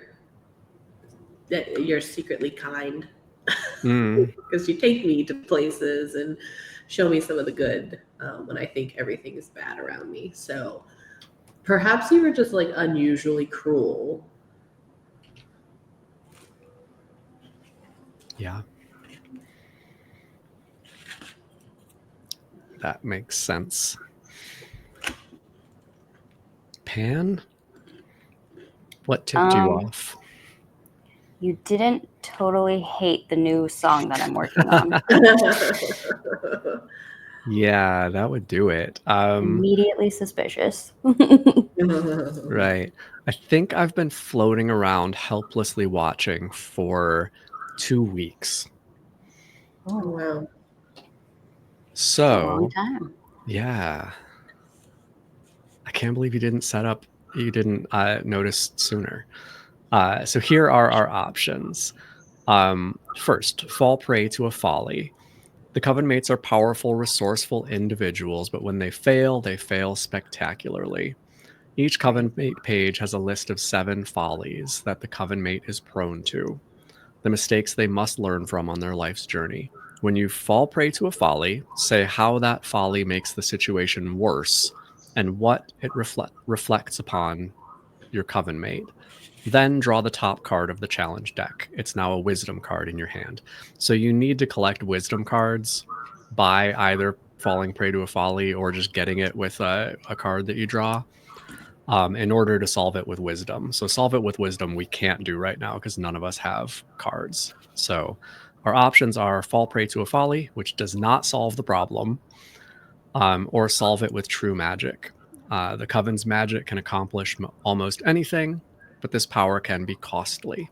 To use true magic, you'll say which element of your power you're calling on, how the spell unfolds, and then strike one of your sources. Using true magic always solves a challenge. So we do each say what we're doing, and only one of us has to actually solve the problem for it to be solved. We can also fail if we want to, but it's up to us. So again, you can fall prey to a folly, which is not helping, but it is good because it gives you a card. Or you can solve it with magic, which solves it, but you have to strike one of your sources, one of those things that are true about you. And I'm going to let you all, I think, go first since I am not in my body. Right, that makes sense. I'll say that I'm gonna fall prey to a folly. Mhm. I think I'm just too inexperienced. And so I think probably I immediately just think you don't like me anymore. Oh, I know. And that kind of feeling of finally feeling like I was in a space where I belonged. I think that just kind of went into me maybe trying to, or maybe me falling into my very first vice. So I'm going to say that I fall prey to inexperience. And I try to kind of like get your attention, like get you out of this cruelness by doing something that I think you would be really annoyed and mad about, which is doing a violence myself, which does not go well because I don't think she's ever done that before. So she probably, I don't know, like tried to walk up to some random person and hit them, and she probably got knocked fully out. Yeah, definitely. Because she's that big person. So yeah. Wow. Let me just ask, Pan, are you planning to solve it with magic? I was thinking I would, Okay. considering I can conjure spirits, and this seems like the time to do that. Yeah, then I am also going to fall. Oh, first of all, draw a card from the top of the challenge deck and set it to the side of Tanya's. Does card. it go into her pile of major arcanas, or does it just go into a new pile? It'll go to a new pile. That's the Okay. going to be a knowledge card. Okay. So or a wisdom card rather. If you've collected enough wisdom cards, you can resolve a challenge by using mundane cleverness, petty magic, diplomacy, and the coven's resources. So you have to discard wisdom cards with a combined value of at least triple the challenge card. Is she allowed to see this card or no? Yes, she can. So what's the card that we have right now? Is it a knight? Yes, the Knight of Wands is our So current knights card. are worth 12. So you would need wisdom cards with a combined value of at least 36 to beat this one. Wow. Yeah, man, absolutely. We pulled a good one right out the bat. What is it? No, I mean the knight. Yeah, and I am going to fall prey to a folly, and where is it? Ask a favor from a far more dangerous friend or faction. So I think I call out to the Nexus to ask for help getting out of this, because I don't think that the two of you know that I'm trapped. So somehow from like within this being, or maybe actually reach out to what were the specters hungry for power, since they're actually in our apartment. So I reach out to them and try to make a deal with them to get out of this thing. They have like normal names like Sandra, Carl. Yeah. So yeah, I ask them and promise like some favor in return for helping me. And I don't know if they actually help or not. Maybe they help out with whatever Patch is going to do now. Me? Now? Yeah. Okay. I was going to use real magic to conjure spirits, including yours, so that I could sort through them all and put the right one back. So I'm going to suck out the one in you, put you back. And I think, so I have to use one of these 3 things that One of the 9 are my things. sources, right? So you have 3 in each of those categories. So you can cross off, like, at first glance, I am stubborn, and say that, like, after this, that's not true about you anymore, or like whichever one you want. Okay. Because I was thinking it was the I believe one.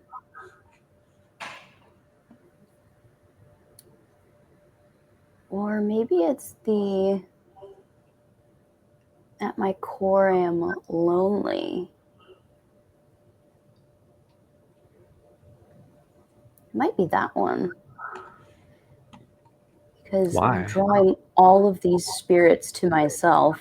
Oh. And I'm not actually lonely.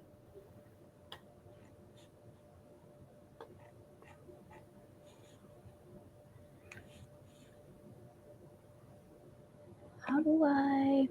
There isn't a strikeout option, so maybe just like highlight it. That's what I was trying to do. I don't see where I can do it. Oh, you can do it. I'll do it for you. There you go. Thanks, buddy. Yep. So what does this look like? How do you do it? So I think I take one of my swords out and I etch something into the floor that's like a spirit circle and call all of the spirits in the house together, which would include you since you're just floating around, not in your body. And with the help of the spirits in the house, we are able to find and sort out who belongs where and kick out the one in your body. Like I think our spirits of the house are able to like suck it out of your body, and because your vessel is empty now, you just immediately suck back into it. Yeah, I think they like pull out this pile of trash because it's one of these like trash denizens. So it's like papers and like old styrofoam cups, and just this pile of stuff ends up laying on the ground. And I should also note, and like half-eaten hot dogs. Those who chose to fall prey to a folly can also be involved in like, so Maple could still like be there helping out. You can still like be in the scene of actually solving it, even though you did the fall prey to a folly, just for clarity's sake. And also give me a card, since I also fell prey to a folly. I did. It's here. Okay.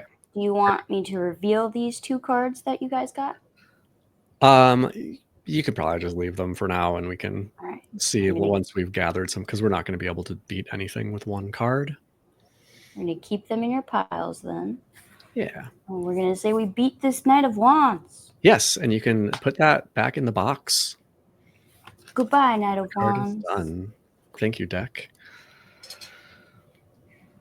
Man, that was a tough foe to have to bring out magic right away. You kind of have to. And go ahead and draw another card. Okay. Next card. Ooh. Oh, no. We now have the Queen of Wands. We had the Knight, and now we have the Queen. All right. I mean, it's good to get these big cards out of the way when we're not going to be able to beat them anyway by actually beating them. So the High Priestess reads, and this is on page 97. Okay. 1 second. I guess I don't know if that's the same in the physical book, but... Queen of Wands. It is not the same in the physical book, but Queen of Wands, the Sun reads, The ruler of the underworld. Wait, hold up. Yours says the sun reads? Yeah. Oh, because mine The says... sun. Okay. Because this one says the high priestess reads. But you also have the sun, so... I sure do. That's you either way. All right. The sun reads. This also might be an old printing of this. Yeah. I don't know how old this printing is. Anyway, the sun reads, the ruler of the underworld has stolen my voice, promising only to give it back once I have done them a favor. I'll draw a picture on the back of my play sheet expressing what the ruler is demanding me to do. I cannot speak for the rest of the round. If we solve this challenge with wisdom, I may recover a stricken source, but not a blackened one. Oh, I can't talk anymore. That'll be great for an audio medium.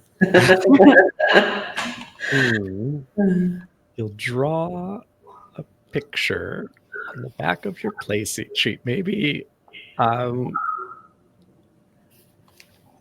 don't So know. you're trying to communicate to us what we need to do? Yes, but you can't even see my face because I'm just hands. Yeah. Oh, and by the way, yeah, you're in the alternate interpretation guide. That's why it's different from what I read, but it's totally fine.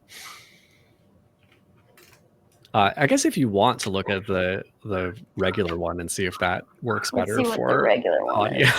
is. I just flipped too far. Okay, here we go. The high priestess reads, I have not left bed with in 3 whole days, and I say that my underworld menace is present with me, waiting for me to die, so that it can take my soul to the underworld, though neither of you can see it with the naked eye. How can we get me back to my old business again? If we solve this challenge with wisdom, I may recover a stricken source, but not a blackened one. I'm sick. I'm dying. You want to do that one instead? That one might be easier than not talking. Yeah. Okay.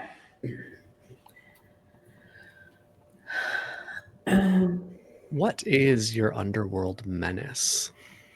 So the underworld menaces you with overwhelming silence.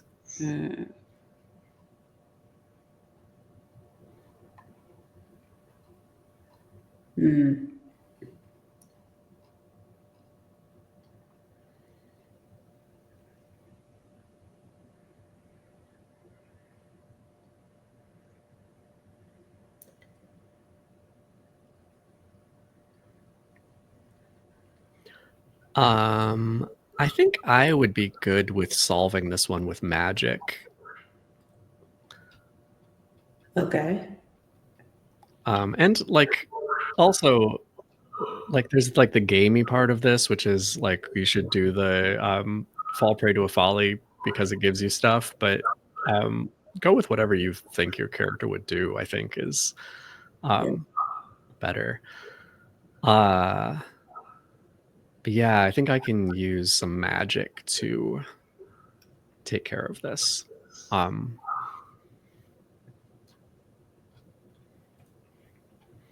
What's on this card that we drew? Card? It is the Queen of Wands. Which one? The one that you guys drew before or the one that I just drew? The one that you just drew, that one. Should I think if that would like guide how this looks? The Queen of Wands. She is the Queen of Magic. Mm-hmm. She's the Queen of covens and ravens and cats. In a traditional deck. Yeah. She kind of looks like that in this picture too. So what do you all want to do?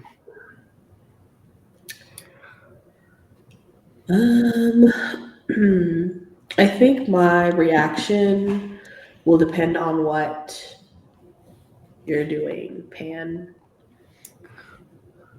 I think I'll probably fall to a folly, because if I'm being overwhelmed by silence, if I can't hear the music, then I'm definitely falling to a folly. I'm not quite there.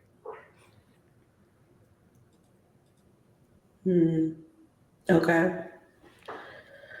I think I'll also fall to a folly.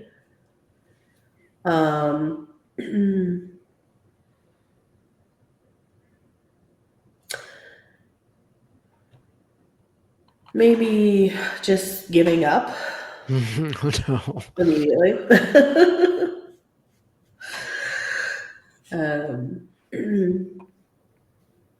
Does that concede defeat before you've made an attempt? Yeah. Like, if it doesn't look like you're trying, which I don't know if I could truly understand why the silence is so devastating for you.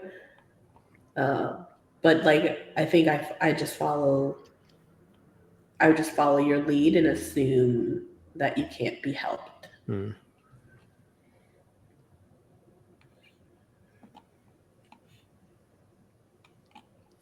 You get a card. And I think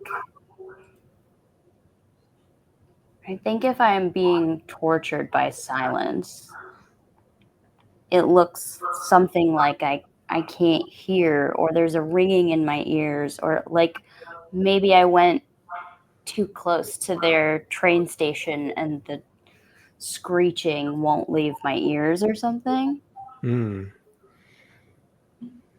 So I feel like I bury myself in my practice, just like keep playing the same record, and I just can't hear what I can normally hear. And I just keep playing it over and over, and it doesn't sound the same. There's something wrong with it. But I keep trying.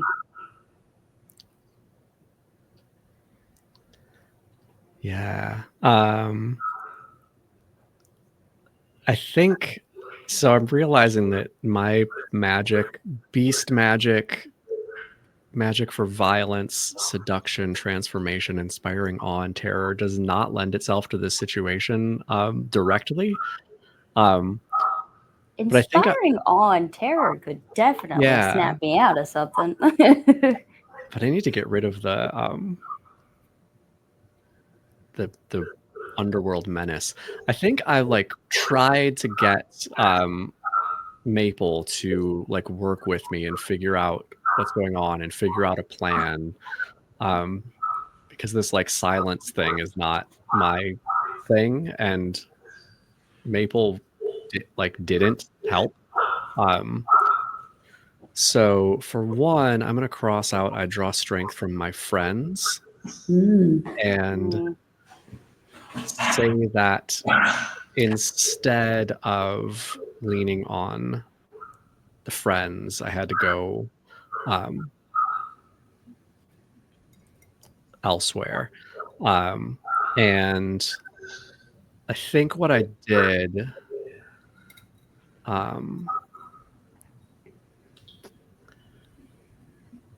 is I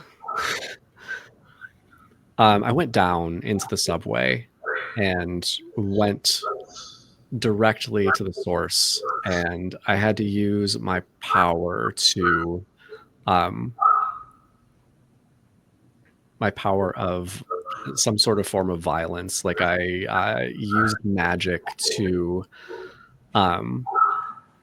use this beast magic to summon like a creature into the streets that like just caused chaos, and that was an exchange for letting Patch go. Ooh, a sacrifice. Yeah. And I kind of like resent having to do this, resent like not getting help in doing this, and kind of like close off a little bit after that. Aww. But you wake up. But I wake up. Yeah. I can hear the music. That says goodbye, Queen of Wands.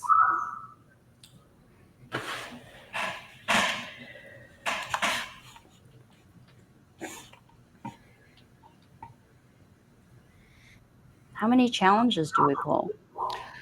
We go 3? through the whole deck. Oh, so many. Minus the cards that we get out of the deck. Right.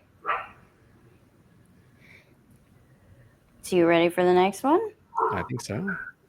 Dun, dun, dun. We have, oh my God. Another wand? We have the King of Wands. Oh my gosh. Oh. This deck is just like... Well, I mean, it's really fair. So this is the Fool reads. So this is the Pure Heart. Tanya, this is on page... What page is that? What's that? What page is? It's page 97 of the PDF. 97.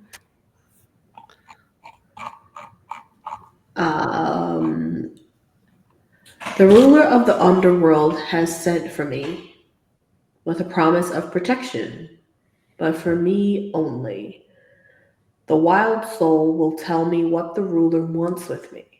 The old soul will warn me of what dangers lie in wait despite the promise of protection. If we solve this challenge with wisdom, I may recover a stricken source, but not a blackened one. So I'm going to tell you what the ruler wants from you. I'm assuming the ruler is like the face of the underworld here. Or is it that, or is it the one with power? Well, it's the They call underworld, that so the ruler? no. Oh yeah, okay.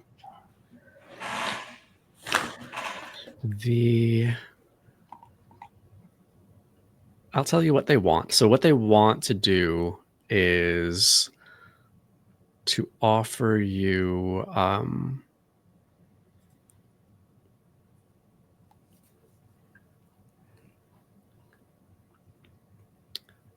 they're going to offer you to erase something troubling from your past. Ooh. And they're going to get power from that if you let them. Okay. And I tell you the dangers that would come of that. Is that right? The dangers that lie in wait, I think, for like the going into the underworld. Oh.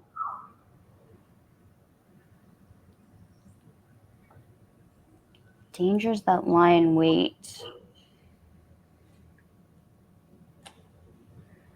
I mean, we know that there's beasts of all kinds down there. But I think maybe the danger that lies in wait in this particular instance is the seduction of being able to forget, and then you will be lost to us forever. Like, if you forget one thing, what would stop you from continuing to forget until you're just part of the underworld? Okay.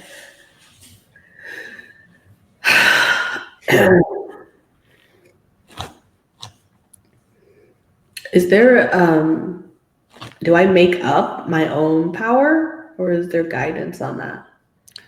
Your magic? Yeah. Yeah, you got that from yours is luck magic. Yes. And also it says under where my power is best used as medicine, but it can also empower, understand, pacify others. Okay. So those are kind of the basic guidance.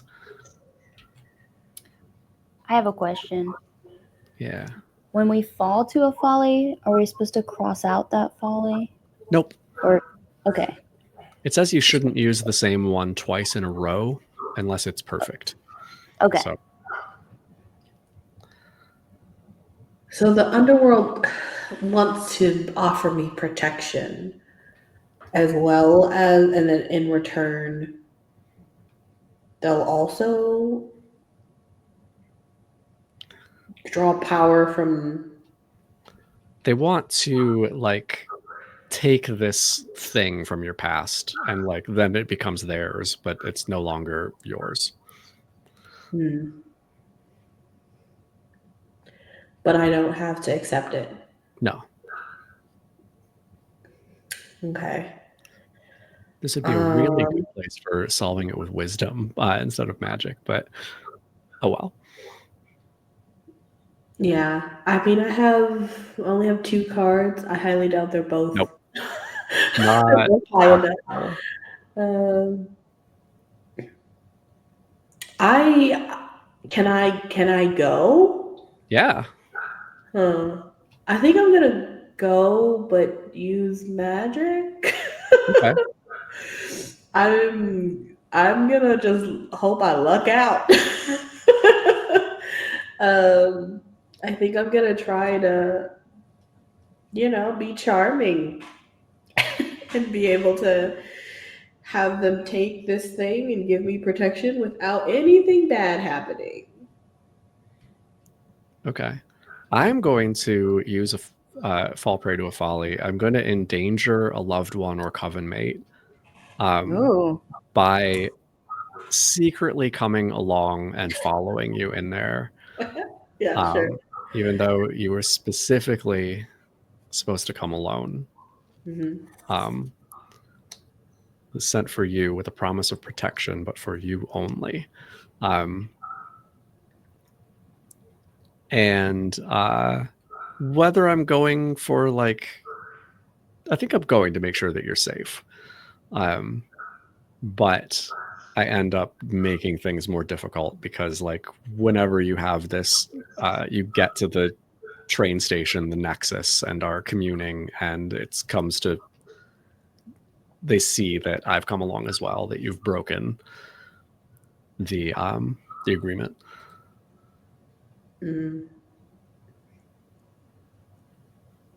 I think I'm also gonna fall prey to a folly and just dismiss my coven mates as impulsive and impudent and not go with you guys.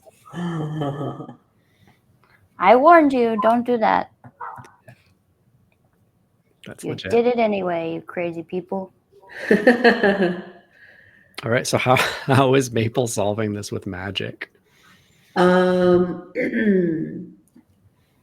I think before I knew you were gonna come along, I was just gonna try to sweet talk my way and hope that luck is in my favor. But I think this is the first time that I've had to kind of rely on some other things that I've learned. So I think I'm gonna cross out at my core, I am honest. Ooh. And I'm gonna lie for the first time in a long time, probably. And tell them that, yeah, I read that it was only supposed to be for me, but I brought you along anyway, because for protection, and that I don't really need their protection. And so hopefully if they do this deal, I'll get what I want, but I don't really need anything from them. Dun, dun, dun. And then you're tapping into the luck magic to just make it go your way.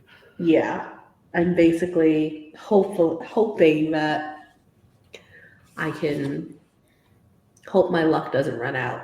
All right. You don't have to hope, it works.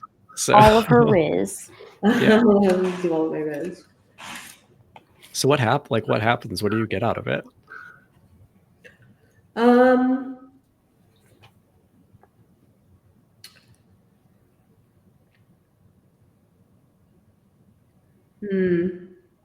Could use the king as inspiration if you want.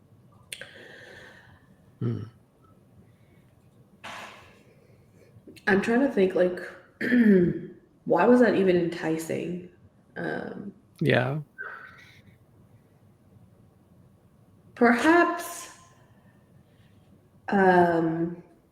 the stuff in my past is kind of starting to take over in terms of like the decisions that I'm making.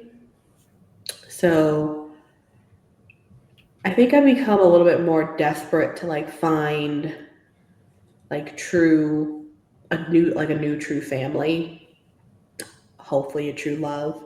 And now I'm better at lying. So I don't know how that's gonna look. But yeah, I think I'm a little bit more irresponsible, but still naive, unfortunately. So I'm just still putting myself, now I'm doing like more risky things, but I'm putting myself more in danger. Did you actually forget the thing that they took from your past, or no? I think so, yeah. But you worked it so that somehow they didn't get the power from it. Right. Because it wasn't a true exchange, not really. Cool. Next card. Next card. Here we go. Wow, there are so many wands. We are pulling other cards, but wands are just like, hello, I'm here. So this is the 2 of Wands. Cool. We might actually be able to beat a 2. You need 6 or more. The High Priestess reads. So. Oh, that's me. That's you. Okay. Let's read the right section this time. Not the alternates. Wands. Okay. 2 of Wands. The High Priestess reads, all of my predictions of late have been false visions, tainted by a flickering menace.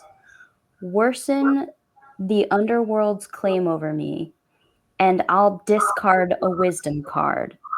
How can we clear the pull of the underworld from over me and restore my second sight? Ooh. So I discard a card. Oh, yeah. Okay. So and that'll go into a discard pile.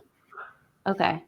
So it doesn't go out of the game completely? No, because that will be in the and you can choose which card also. Oh, I can? You're allowed to see those, yeah.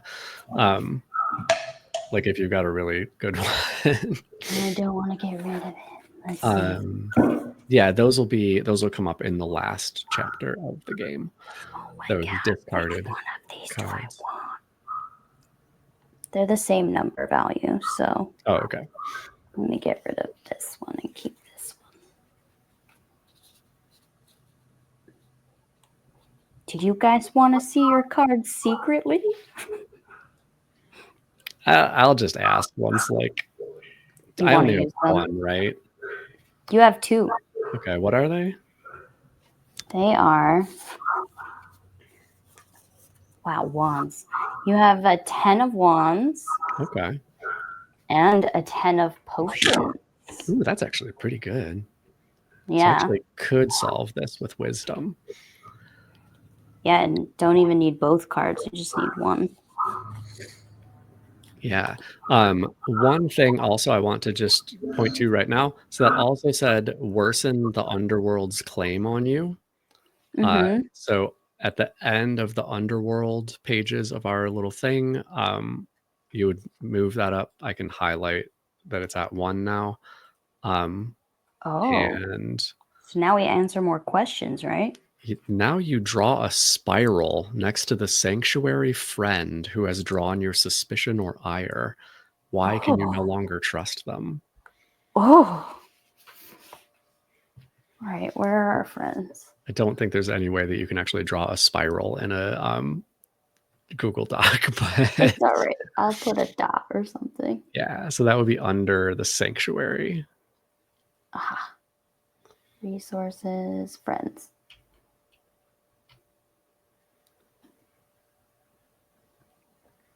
I like my spirits.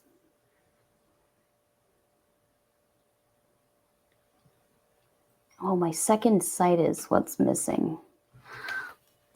So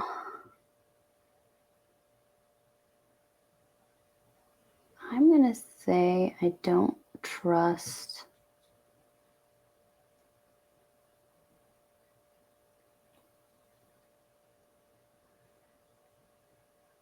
I think I don't trust Sasha the florist anymore.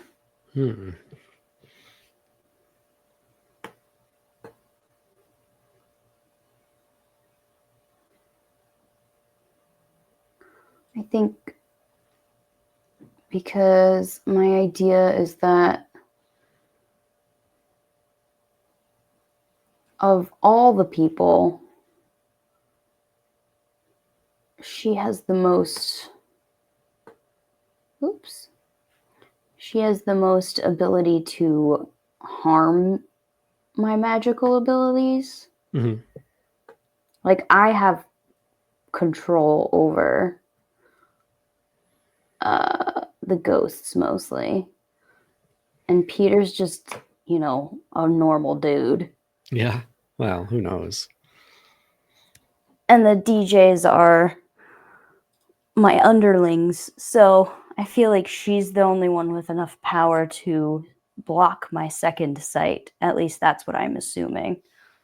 So I no longer trust Sasha the florist. All right.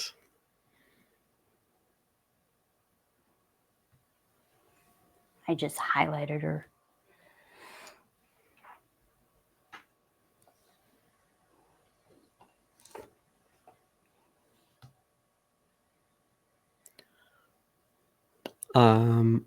I'd like to solve this with wisdom, which is super weird for Daggar. Yeah. But what out of character. Yeah, what do you two want to do? I was also going to solve. I don't know what my two cards are, but I don't think they're both low. Yeah. Because I've been counting cards. No. But because you picked Sasha, Yeah. I feel like I'd be able to. That might be good. Yeah. What are your cards? You need 6 or higher. Her cards are. You have the 7 of coins. This way. And then you also have the 7 of potions. Wow. Oh yeah, you should totally solve it. Because it makes more sense to spend a 7 on a 6 than a 10. Yeah. Yeah, I agree. Yeah. Wow, you guys got pairs. Yeah. We didn't draw them in order at all. No.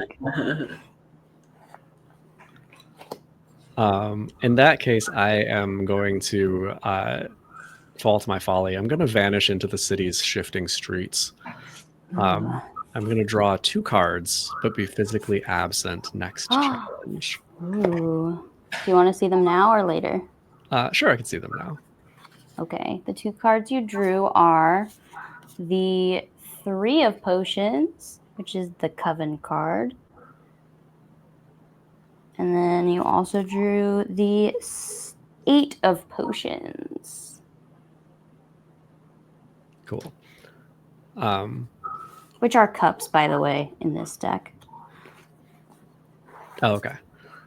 And I think that Daggar has just been feeling like disconnected, like things aren't working the way they're supposed to, and like maybe isn't even aware of this thing with the visions going on, or like heard one of the early tainted visions and didn't like it and just decided to like go for a bit, just wandered off. I'm also going to fall prey to a folly because I'm the one being irrational at the moment.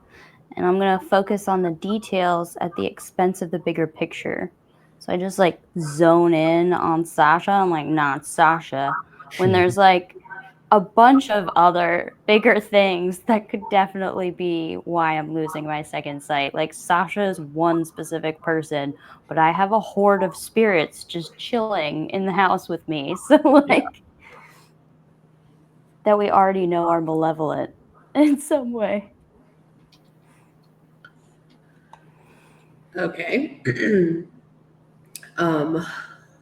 I just realized that I actually don't have enough wisdom. So You do not? yes, it needs to be triple, right? Yeah, but we're at a 2. That's why I It's a said 6. 2 of wands. Oh, okay. Yeah. I thought we were at a. I thought we were at a. Okay. Yeah. Yeah. So You I'll have just, 7s. okay. Yeah, I'll just use wisdom. I'll just go and ask Sasha. I'll go and determine if she actually has the power to block your sight, and possibly even see if she has a way to reverse it. So, would you like to use your 7 of potions or your 7 of coins? Potions.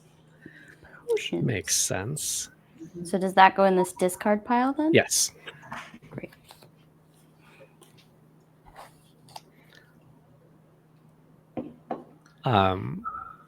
My suggestion would be that since Sasha is still going to be one of our friends, she's just like under suspicion, maybe a little bit. And Sasha is a lingering wilderness revenant. Is she like undead? Sure. Okay. She's a dead tree lady. Excellent. I would put forth that she maybe like says, "Oh, yes, I've gotten some new materials. Maybe they were tainted, like some of the things that she'd been working with for," and she's like horrified by this, that it may have caused this trouble. But replaces those herbs or whatever, and it is fixed. It's fixed. Ta-da! We put in discard. Well, forever goodbye. Pile. Okay. Next card? Do you want to do one more? One more? Sure. Mm-hmm. And I'm out of this one. I'm gone. Oh, yeah. You drew 2 cards. All right. So it's just me reading it. It's just me and the pure heart. All right. We have, oh no. We have the King of Coins. Ooh, it's not a wand. It's not a wand, but it is a king. So probably have to solve with magic. Coins. The High Priestess reads. Oh, great. Again. Okay. King of Coins. This one might not make sense. I can look at the other one if we need to. Yeah, I've got it too.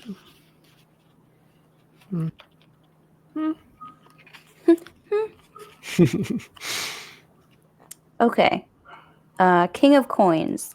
The High Priestess reads, "The kingdom's leaders have redoubled this year's taxes, and our coven must pay as dearly as the rest of the populace. How will we fend off the tax collectors, and is there any way we can help our fellow subjects? If we solve this challenge with wisdom, we may lessen the kingdom's poverty or add a resource to our sanctuary." Ooh. We can't solve it with wisdom, though. There's no way. Come on. Yeah. How much is King of Coins? It has to be like 30. I think it's 14. Times 3? Yeah. Oh, never mind. The alternate one might be more interesting. Okay. Let me read the alternate. Coins. King of Coins. The High Priestess reads, "A landowner arrives holding the deed for the land our sanctuary sits on. The pure of heart will give them a name and detail under the kingdom's leaders. And the wild spirit will tell us what terrible thing the landowner did to come into possession of this deed. The landowner tells us we need to be out in a fortnight. How will we keep the right to live in our home? If we solve this challenge with wisdom, we may add a new resource to our sanctuary." We can't, but Do we like that one better? I think so, yeah.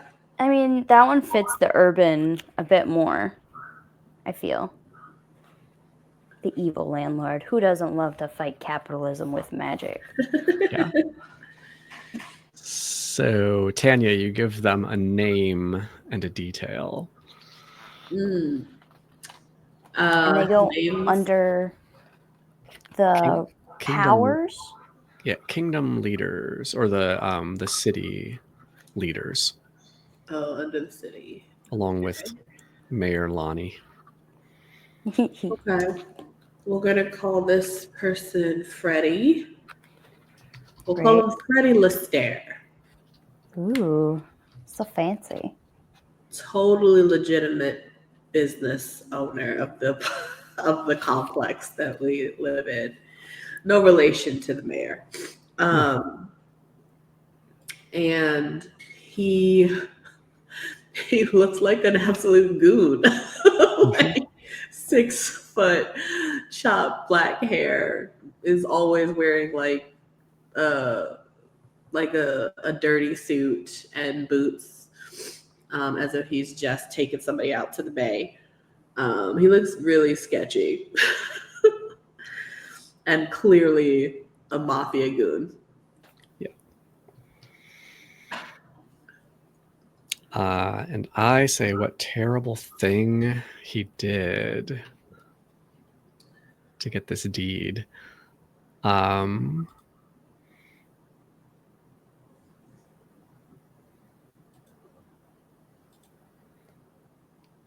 think he offered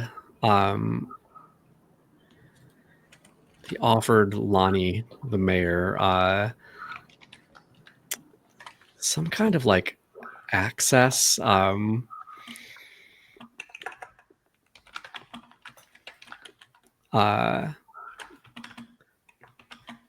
Gave him something that would allow him to communicate with the underworld. Some kind of like something that lets him understand like the noise.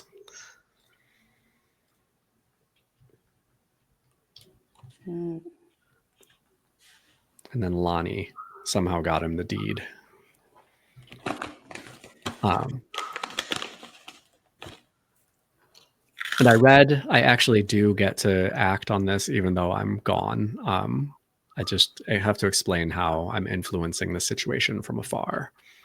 Oh. Though, I mean, honestly, I'm probably falling prey to a folly. Fair. I could solve this with magic. Yeah. Unless Tanya, you have wanted to do that.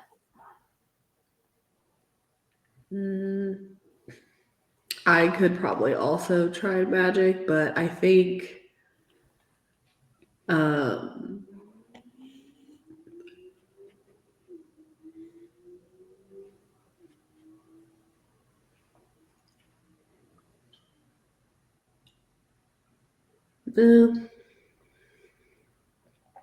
I could trip headfirst into danger.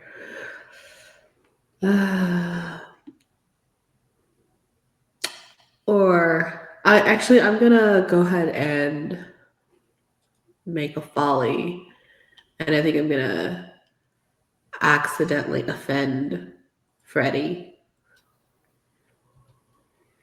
Excellent. You get a card, and you get a card. Yeah, I think mine is I'm going to pick a side before understanding all the facts. And like hanging out at a bar somewhere in another neighborhood, like I run into somebody and hear about this, like secondhand, not getting all of the information, and just like it's the fucking mayor, and like get a group of people together and go and like start vandalizing the mayor's offices or something like that, and end up in jail. Excellent. So I'm gonna solve this with magic. One of the things that my magic does is lay curses. Ooh. And I love the idea of us and our like many rooms magic and the city's weird tunnel magic of the underworld kind of combining to make a labyrinth curse on this landlord so that he's constantly roaming the neighborhood, but he can never find his way out. So he can never actually evict us or like. I was going to say, is he in the apartment? I'm sure he came to the apartment at some point to like evict us or give us papers or whatever. And so I laid this curse on him so that he can never leave the neighborhood. That's great. Wonderful. So I think this will mark out that I believe in the city itself because the city has always taken care of us before, and now it's trying to get rid of us.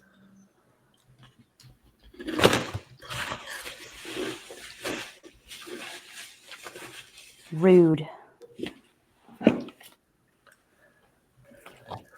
That gets rid of our king of coins. Yes. Definitely getting rid of a lot of really big cards. Yeah, that's good because now we only have 2 kings left in here, I feel. Yeah. Can we do one more and then call it a night? I'm just going to keep being like, one more. We could do one more. What about you, Tanya? One more? Yeah, go ahead. Okay, one more. Here we go. We have, oh my God, it's the King of Swords. There's 1 king left in the deck. I swear I did not put these cards in order. Well, they're not. We're like drawing cards in between them. We haven't gotten any cups yet, and the cups are interesting. There are some cups in our hands. Just haven't pulled them as a challenge yet. The Fool reads, so that's the Pure Heart. Page 91. 91.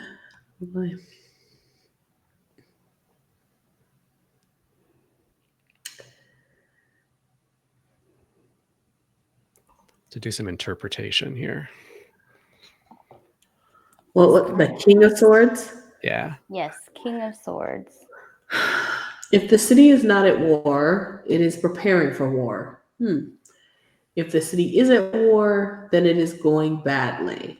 In either case, we have been summoned by the leaders. The old soul will tell us which. To help contribute to a special project of war, the wild soul will tell us what makes it so dangerous. If we solve this challenge with wisdom, we may prevent or end the war and either lessen the city's ignorance by 1 or add a new friend to the sanctuary. The city is not at war because that comes with the city conditions. So not at war. But what does war mean in this case? I was thinking more like, because we just had, I'm kind of following the time, not the timeline, but like the stuff we just made decisions on. We just had the landlord come, who we kind of said kind of works for the mayor in the criminal underground. I think maybe that whole thing is bubbling at the surface, like between us, the criminal underground, the riots. So since one of the city's leaders summons us, so that would have to be Lonnie, because Freddie is lost in an endless maze, and those are the only 2 leaders we have. Whoops. So it's like the mob calling us, or is it the mob at war with the citizens, or like with a different mob boss? Can they be at war with something that has to do with the underworld, or no? Yeah, I think so. Because, like, the underworld deals in favors and oaths, and so Mhm. does the mob. So it makes sense that they're always at odds, and we're just in Yeah. the middle.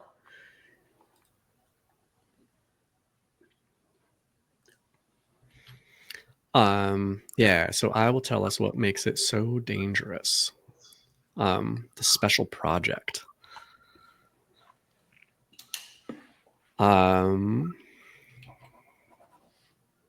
Solani has called us to help with a special project that would help him against the underworld.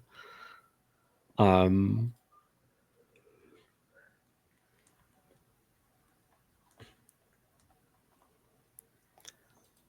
think maybe he wants us to so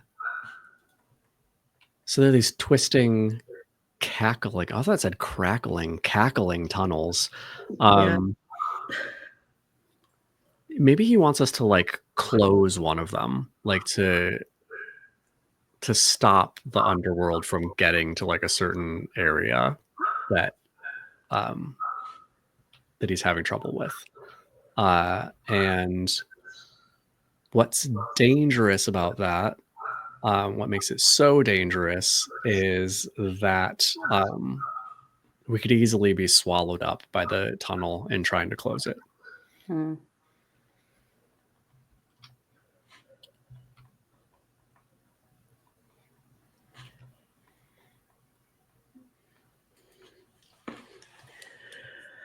Okay.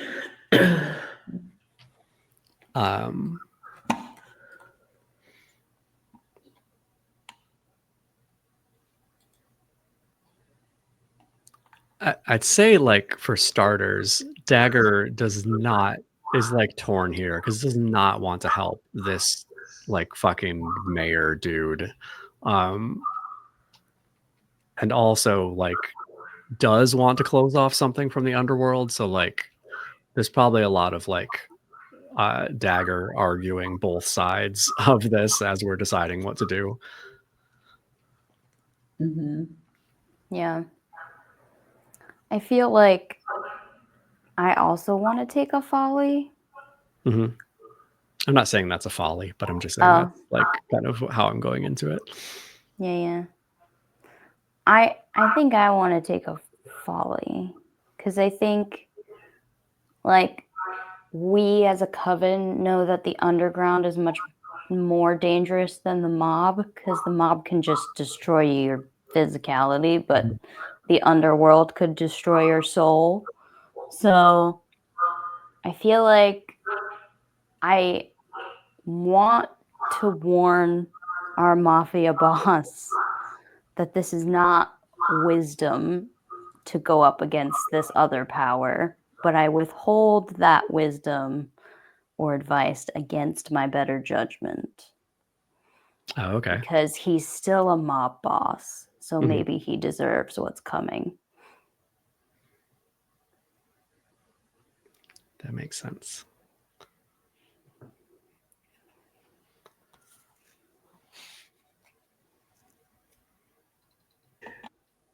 So I'm thinking I could do two things here in terms of using magic to solve this issue.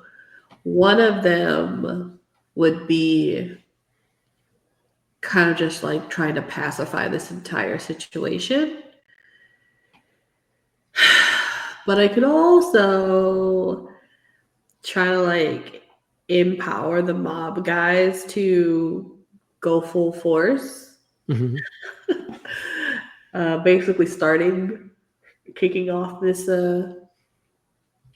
war. And I'm kind of torn between which one to do. A thing that we could do here is fail to solve the challenge. Yeah, we could totally fail. We could just be like, no. In which case, like, things get bad, but I don't know if maybe that's like actually the interesting thing. I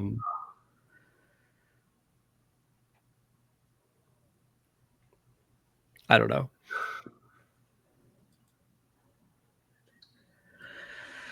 Does it matter if they go to war to us? Yeah, I don't know. I mean, it's one of our enemies fighting one of our other enemies, so no. Question mark, question mark, question mark. I kind of like this. And I think our characters would probably regret this, but I could see it being the thing that our characters do. Yeah. Yeah. Because maybe, just maybe, they'll destroy each other and not come after us. We could say we are going to and then just not show up. Yep.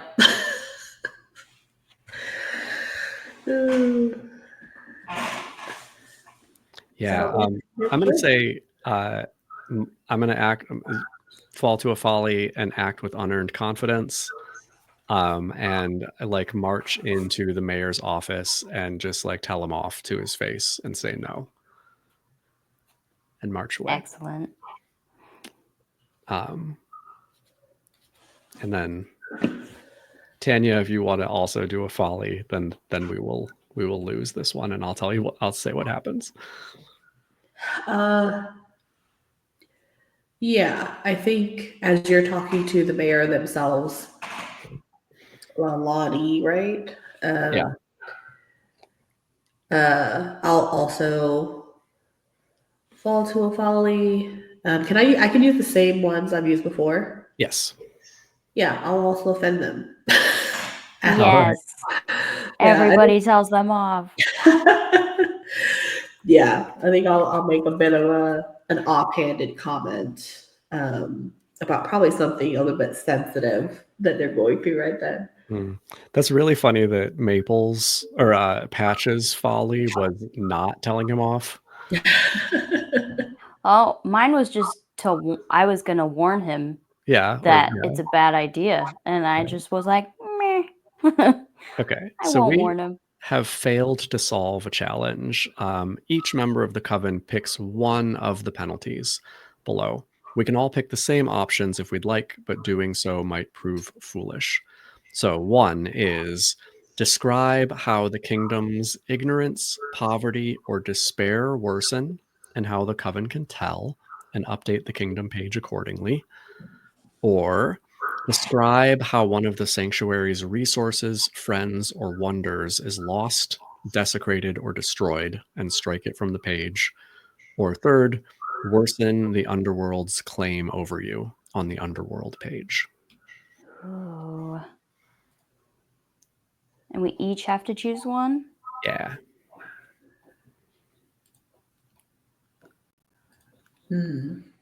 I sort of want to do the underworld one. Okay, you're already out of one, you know? I know. But this feels like a moment where you, I didn't advise the mob boss that it would be a bad idea, but maybe I told the underworld that the mob boss was coming for them. Yeah. Yours is actually really good, too. So I think I'll do the underworld, which puts me at a 2.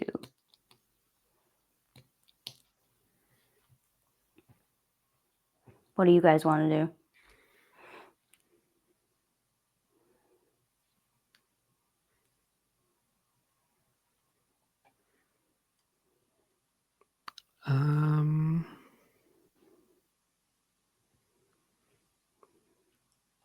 So the other two options were to just strike something off in the city.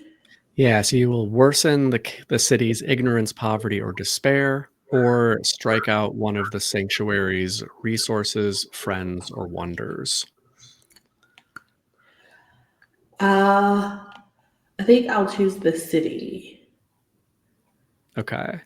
So if you worsen the ignorance, you will that'll be 1, and you will pick 1. Wait, you can add 1 to the neighborhood's residents, skeptical and suspicious or short-tempered. For poverty, add a burgeoning startup to the neighborhood as a new leader with a name or and a detail who suffers as a result of their profit. And to despair, cross out a local joy, describing how it is co-opted or exploited. Not the bagels. Not bagels and bites. It's not going to be bagels and bites. I think this should hit hard. Okay. Oh no. The community spot. It'd be the spot that would hurt the most. Oh no. So we're crossing it off. I'm crossing it off. I think our meddling, or maybe our just like staying out of it, has maybe not cost us directly in terms of the neighborhood, but it's definitely cost the other people. And so I'll say that the community spot is now, I'll say that it got raided by like dirty or cops on the mafia's payroll. Ooh. And now it's completely empty and they don't allow anyone in it anymore, kind of condemning it for not being safe for people to actually be down there. Yeah, because I'm sure none of it was like licensed or anything. No. That's bad. That's so sad. I know. I think no. I am going to strike out one of our parts of our sanctuary. I think with that dude being lost in the labyrinth magic in the neighborhood, our revolving rooms stop revolving. Oh no. Like that magic has somehow like moved into part of the underworld where this person is endlessly circling. And finally, for Pan, jumping to a 2 in the underworld's claims on you. You want to read that one? I think you're there. Okay. You have learned the underworld's faces, strengths, and powers. Write them below. From now on, add +1 card value to all wands challenges. Oh, good, because we haven't been pulling any wands at all. Oh, boy. Their strengths and powers. Who was our face? The train station, the Nexus. Train station. That totally makes sense here. Yeah, I guess if they tried to go in and break down that tunnel, they found it impossible because it is indestructible for some reason. Why though?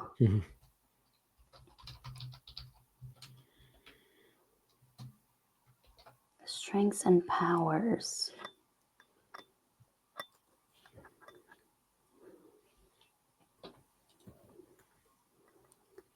The station.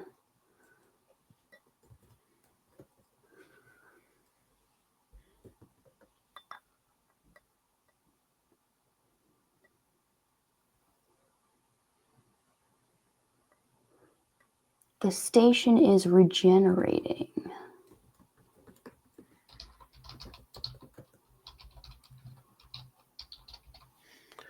They can't tear it down because it continues to build itself back up.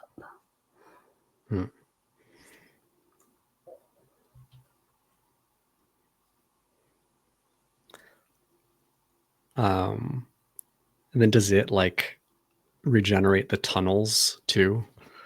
Yeah. Tunnels? Yeah. Nice. They look different, but they're the same.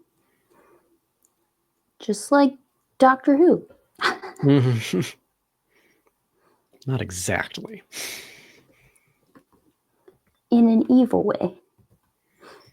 Yes. All right, cool. That question lasted longer than I expected, but so yeah, I think with our coven mates deciding not to act and everything getting worse, we will leave off and pick up next time. Ooh.